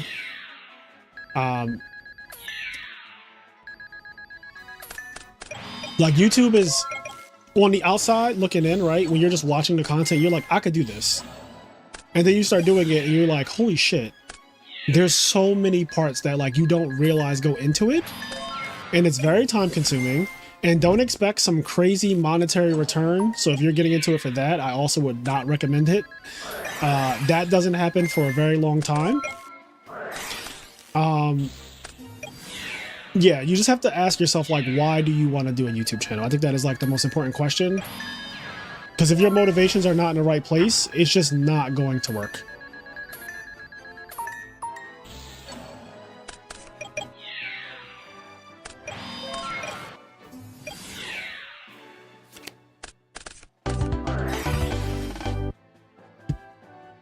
Okay. I'm not gonna lie. I still didn't see this duel, but that's fine. That's fine. We can look at the deck list now. Okay, so let me just move this over 1 second. So I'm just gonna put this here.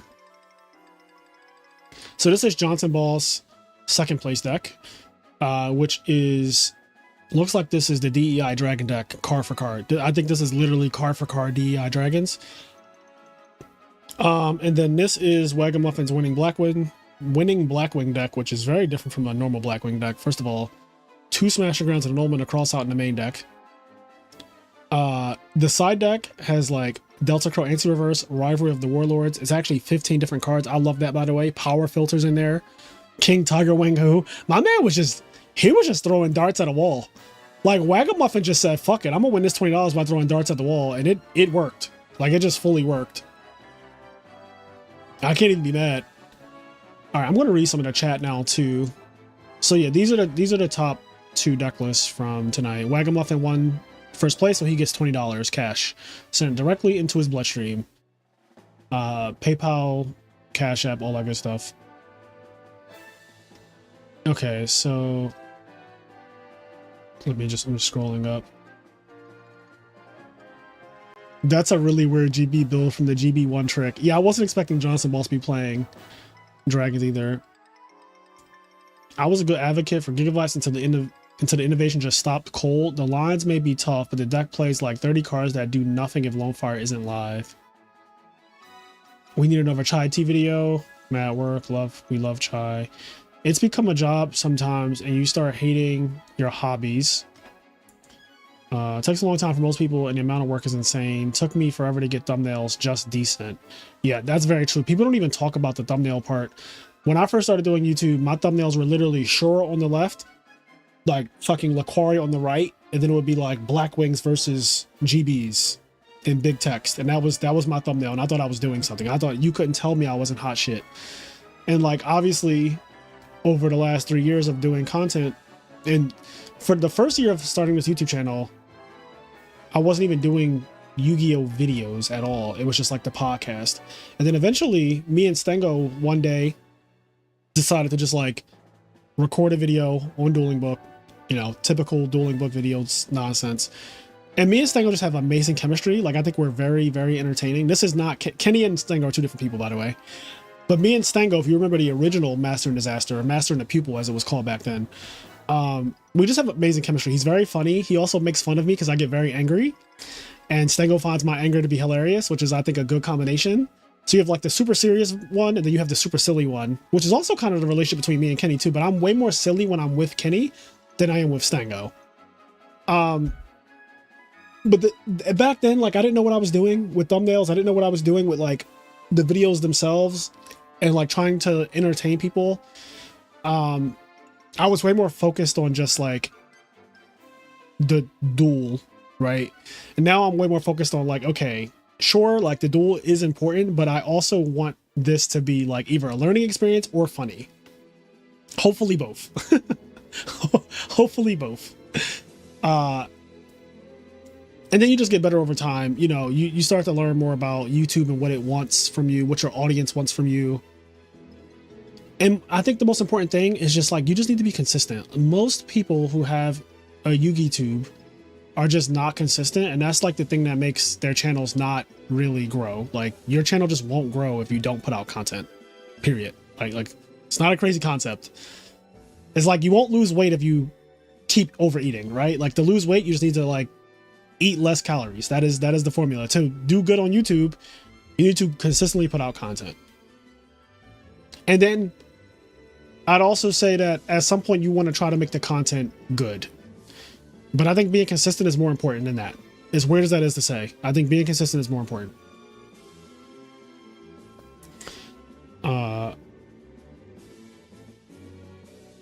So I'm just reading chat. I don't know how Oscar turns out commentaries the way he does. King Tiger is so underrated. Do you have to pay to join the Patreon? You do. All right, peace out, Fraser. See you in Italy. Oh, in Indy. I thought you said Italy. Not see you in Indy. Just started looking in the ChatGPT assisting me and making thumbnails. I don't know if you have looked into it. Seems promising. Logan, you let me know what you find with that. I do not use ChatGPT to make my thumbnails, but if it can help, I might consider it. But right now, I kind of like the way my thumbnails are. You kind of know that it's a Fraser video because of the way my thumbnails are set up. Like I kind of have a formula going on that I think that fans of this channel are used to now. I think that some people in the chat can even vouch for that. Like you kind of know, like when you open up your YouTube and you see all of your subscription videos, like you can tell like, oh, Fraser put out a video. And if you really know, you realize that my videos are also on a schedule. Honestly, as much as we talk shit about DB, it is still an amazing platform for the community. Yeah, DB is cracked. Like we do give DB hell, but DB is genuinely cracked because it is basically like a very free-flowing platform for Yu-Gi-Oh! And as much as it would be cool to have like a Master Duel version, it is nice to have a version for for testing purposes. DB is way better than an automated program because in testing you want to do like, oh, let me take this back, let me do this, let me like change things up, and you're just kind of like freestyling or whatever. And I think that DB is great for that. Things that DB I wish could work on is like if you're playing a rated match, there should be some kind of turn timer or something that prevents people from just going AFK. Like that, I don't know how they can implement it, but I'm sure that it's possible. Like we're in 2025, but that needs to be a thing. Like there needs to be something to prevent people from just fucking AFKing. There needs to be like something. But anyway, how many hours a week do you put into the channel, would you say? I don't know. If I had to guess. So every Tuesday we do a Master and Disaster. Every Wednesday is to teach me how to cook. Every Thursday is the podcast. And then I do various videos also just outside of that. And I also live stream. I would say in a week, I'll probably put in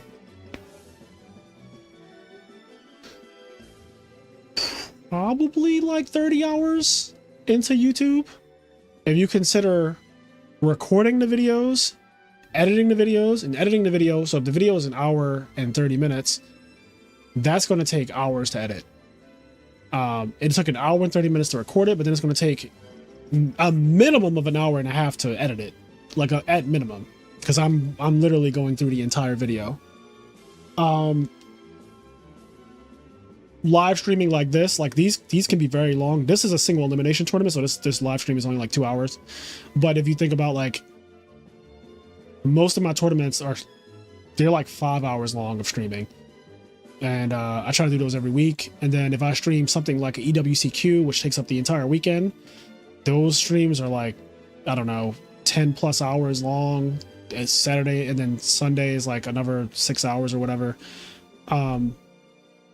But yeah, between editing videos and like recording the videos, and then also all the other stuff that goes into it, like I'm constantly doing YouTube stuff. So I would say minimum of like 30 hours a week I spend on YouTube, probably more though.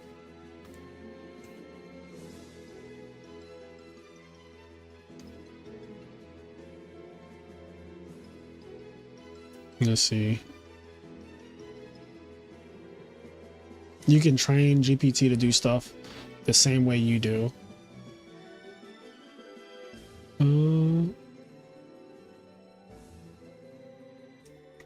I like your thumbnails. They have a brand for sure. Yes, and yes, my face is in my thumbnails, which not a lot of YouTubers do. Well, I should say that's not true. A lot of YouTubers at the top level do. Lower level YouTubers usually do not. And they say dress for the job you want, not the job you have. So do with that information what you will. But if you watch what the top dogs are doing, like, you don't have to come up with you don't have to cook the goo yourself. Sometimes it's already, like, the answer's already out there. That's why we have encyclopedias, not literally encyclopedias because nobody uses those, but you get the idea.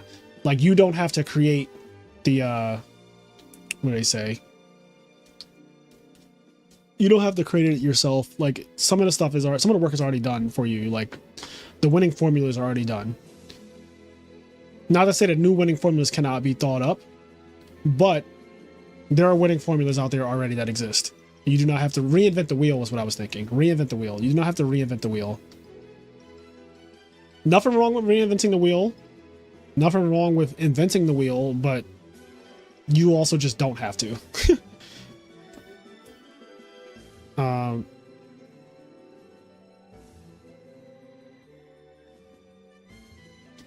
What else?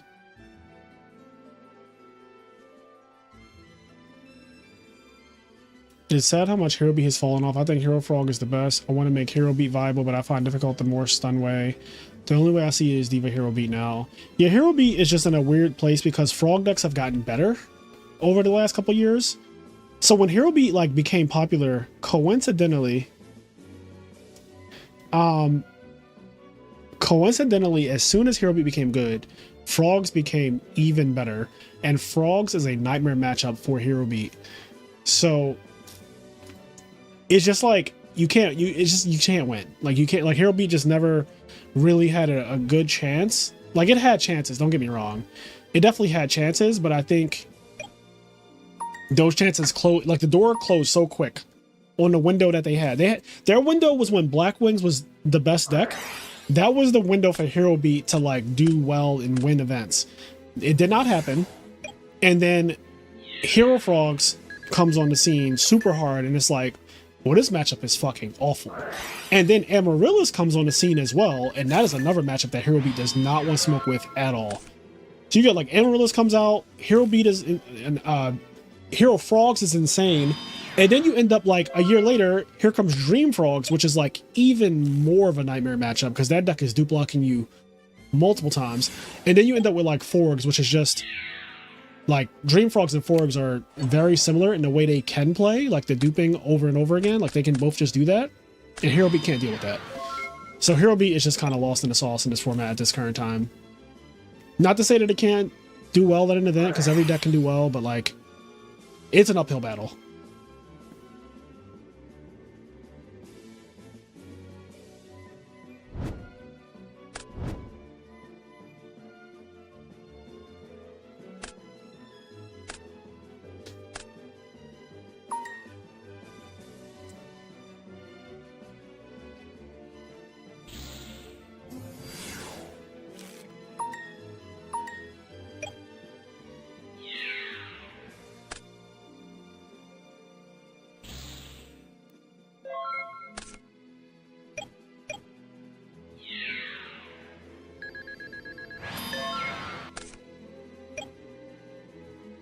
Hero Beat can clean up locals though, since you'll probably run into a ton of Blackwings. Yeah, but the problem with that is, like, Hero Beat doesn't even really beat Blackwings. Like, that narrative is just not true. Like, if you get a good Blackwing player, they absolutely have a higher chance of beating you than you do them. If you run into a good Blackwing player, they have a favorable matchup against you. Like, Hero Beat, I don't really buy into the Hero Beat beats Blackwings.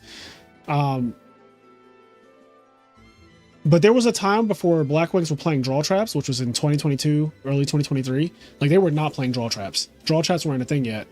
And that was the time where, like, they were really trading amazing against Blackwings. Now, with Blackwings pretty much all playing draw traps, that matchup has gotten so much more tricky for the Hero Beat player, because you're guaranteed, like, if I deprison you and you spark my other back row, it used to always be a real card. It used to always be a bottomless or something, or whatever. And now, you spark the other card, and it's like, it's just a Yatagarasu. We're both drawing. Like, we're both drawing, bro. I'm not losing card advantage anymore. We're both going to draw. Let's both draw.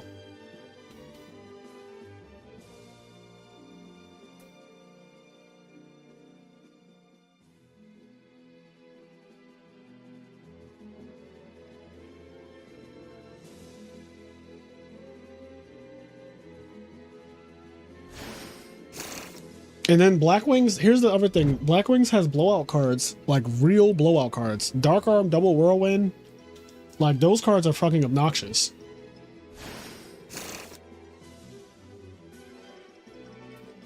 And also, Hero Beat's other problem is actually Value Turbo. Like, if we're being honest, Value Turbo just beats Hero Beat as well. It's the same problem. There are too many blowouts in Value Turbo. There's too many blowouts in Hero Frogs. There's too many blowouts in all Frogs, really. There's too many blowouts in all the Frog decks, all of, like, Value Turbo, and there's too many blowouts in Blackwings. So what ends up happening a lot of the times, like against good players, a lot of the time, Hero Beat can be doing really good, and they just can't deal with, like, oh god, I got dupe locked in the middle of the game, and I don't have an answer to clear it. So that shit's going to sit there for a while, and the game is just over at that point. Or, oh god, like, he built nice with Raikou against Value, or he drew return, and like I couldn't stop it from being flipped, so now he's just returning all the card advantage that I grinded so hard to get rid of, or he buried me, and all the cards I grinded away are just, they're back now, or Dark Arm came down this game, or he opened up Sirocco Gale and like made a Stardust Dragon, and all of a sudden all my Gemini Sparks fucking suck. It's just like a lot of things that can go wrong, and they do go wrong over the course of a tournament because players are getting better. The decks are getting better.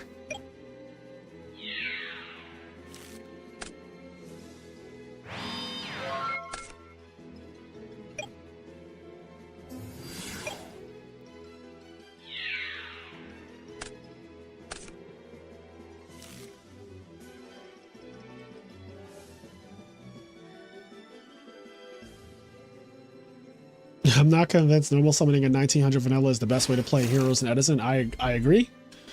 I want a Hero Beat to work so bad. It's actually one of the first decks that I thought was like really, really good in Edison. If you go back to like Scott Page was on the channel at one point for the podcast, and like he gave me basically a Hero Beat list that I thought was really good. It was Hero Beat Start at that time, and I loved it.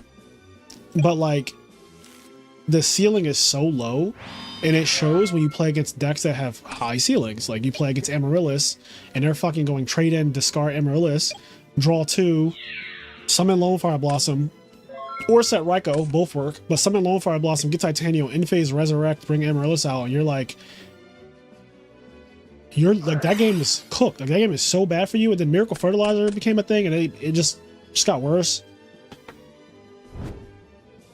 Like Hero Beat just has so many problems. Like dragons are a thing.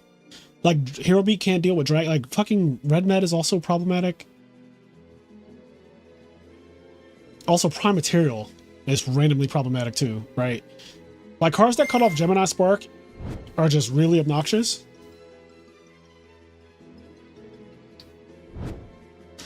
How do you feel about the Value Sworn deck that's floating around now? I think Value Sworn is fine. Yeah, I think it's a good deck. I think Value Sworn is a solid tier 1.5 deck as of right now, and I think that it's possible that it can be cooked to a way that makes it better than that, but like that's yet to be seen. But I do think that it's viable.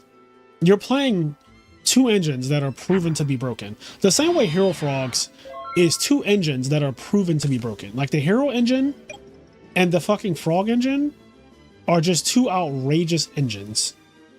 Like the Hamster Echo Caius engine that Vayu thrives off of is also a broken engine, and the Blackwing engine, right?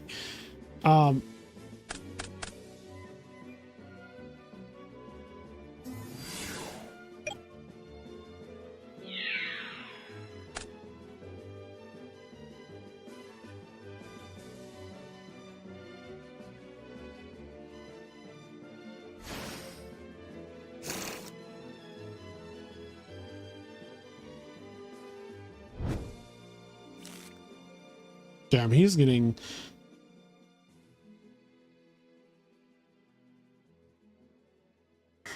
My Grave deck is literally standard GK line with Hamster Echo Caius and one Arabellum.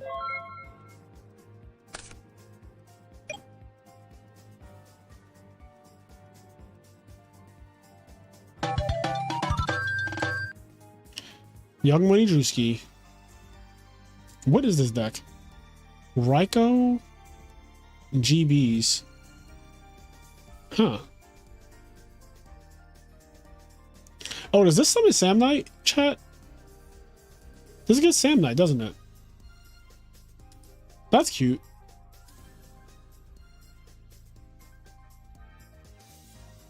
Darius Tobro. Would you say the best control decks are Blackwing or Glassnail? I don't think Blackwings is a control deck.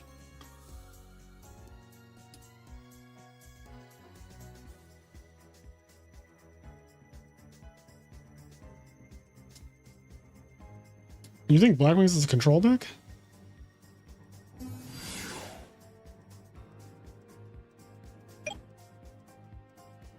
Yeah, definitely. I've never heard Blackwings called a control deck in my life.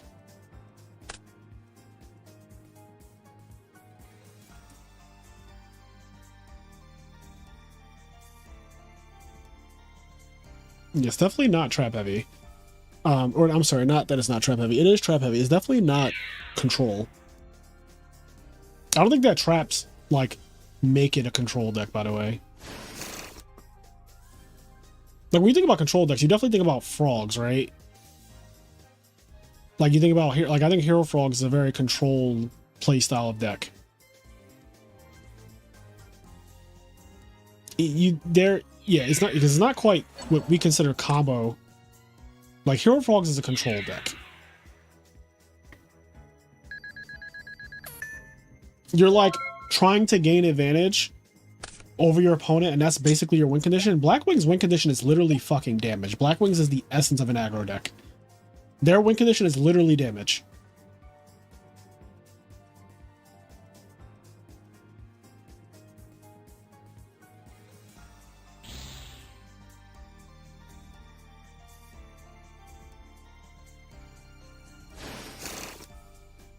Yeah, Dream Frogs is definitely a control deck as well. A very grindy deck. Like, sure, all of these decks can switch into, like, control or aggro given a certain hand, but they're really meant to do, like, one thing. Like, Blackwings are trying to get you the fuck out of here in the first couple turns. They're not trying to go long with any deck. Like, that's not Blackwing's goal. They want to end the game quick.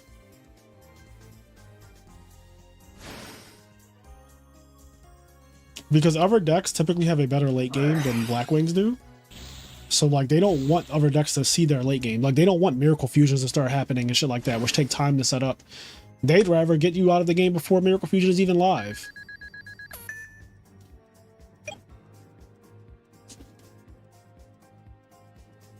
So, here.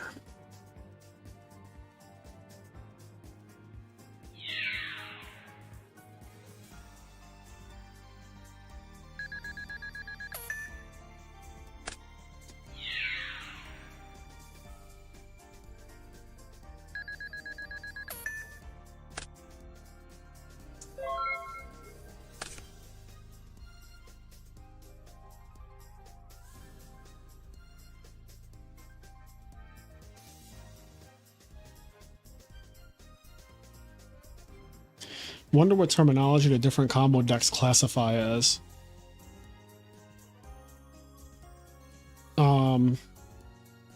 mean, I would say Dragon Turbo is obviously combo deck, but like combo OTK, Frog OTK. Frog OTK is a lot of different decks at once. It's an OTK deck, obviously, and it can be like it can be very aggro. Like it is probably the most aggro deck in the format if you think about it.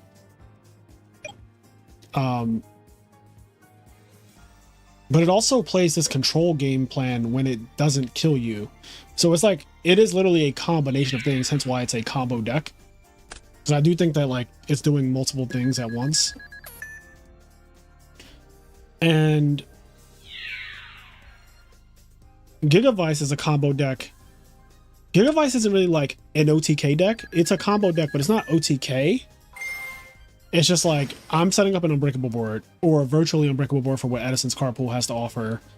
And I'm going to win by like making this outrageous thing that you can't deal with over turns, and playing around the possible things that could like damage this board. But like when you think about Gigavice, you think about way more grindy game plan when they go off. Even when they go off, it's still like more of like a grind fest. Whereas when Dragon Turbo really goes off, it's just like, oh, they kill you. When Frog OTK goes off, it just kills you.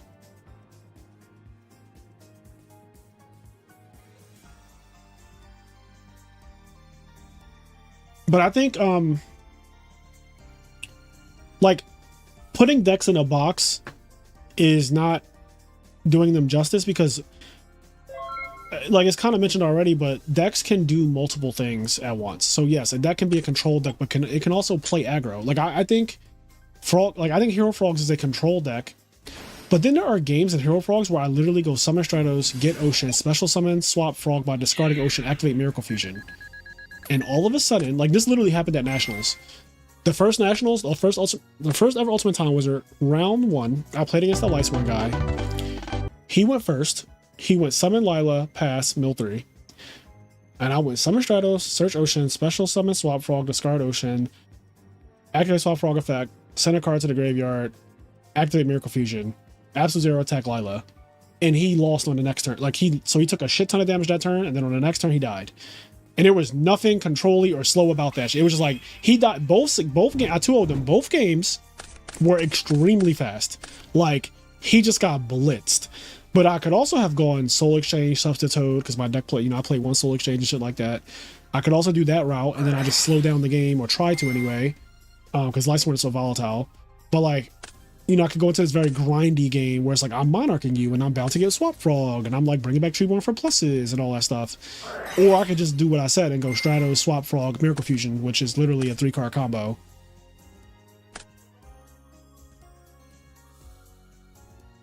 And it does a lot of aggro. Like, it's a lot of aggro.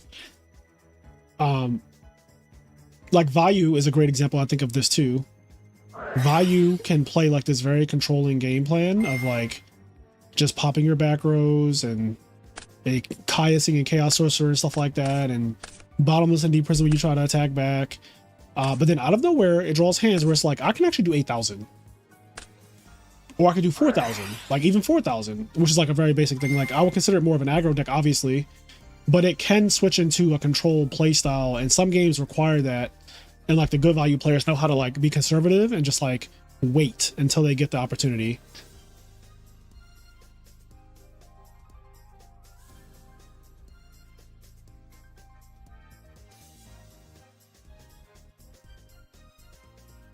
An anti-meta deck just topped an Ultimate Time Wizard in Europe. It didn't play Survivor though. There was one in Italy, I think, that played. My allergies are kicking my ass. There was one in Italy or France, I forget, that played DD Survivor and Macrocosmos and Deep Fisher and shit like that.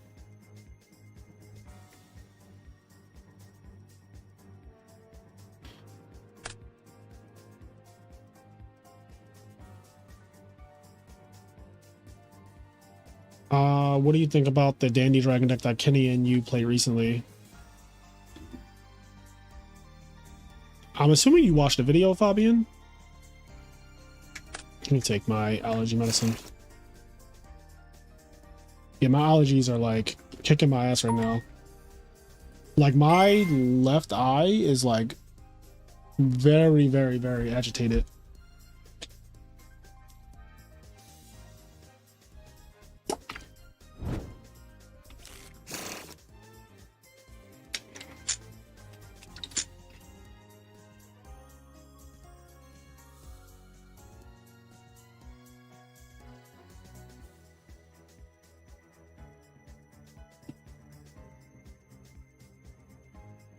How long is it? Okay, we are past the 2 hour mark. Tournament's over, so I'm going to end it here, guys, because I am going to shower and get ready for tomorrow. I also have to do some more like editing of videos and shit like that. But thank you all for just chatting with me today. For those who watched the tournament, you know, I hope you enjoyed that. I don't think I saw like any game from start to finish today, like not a single one.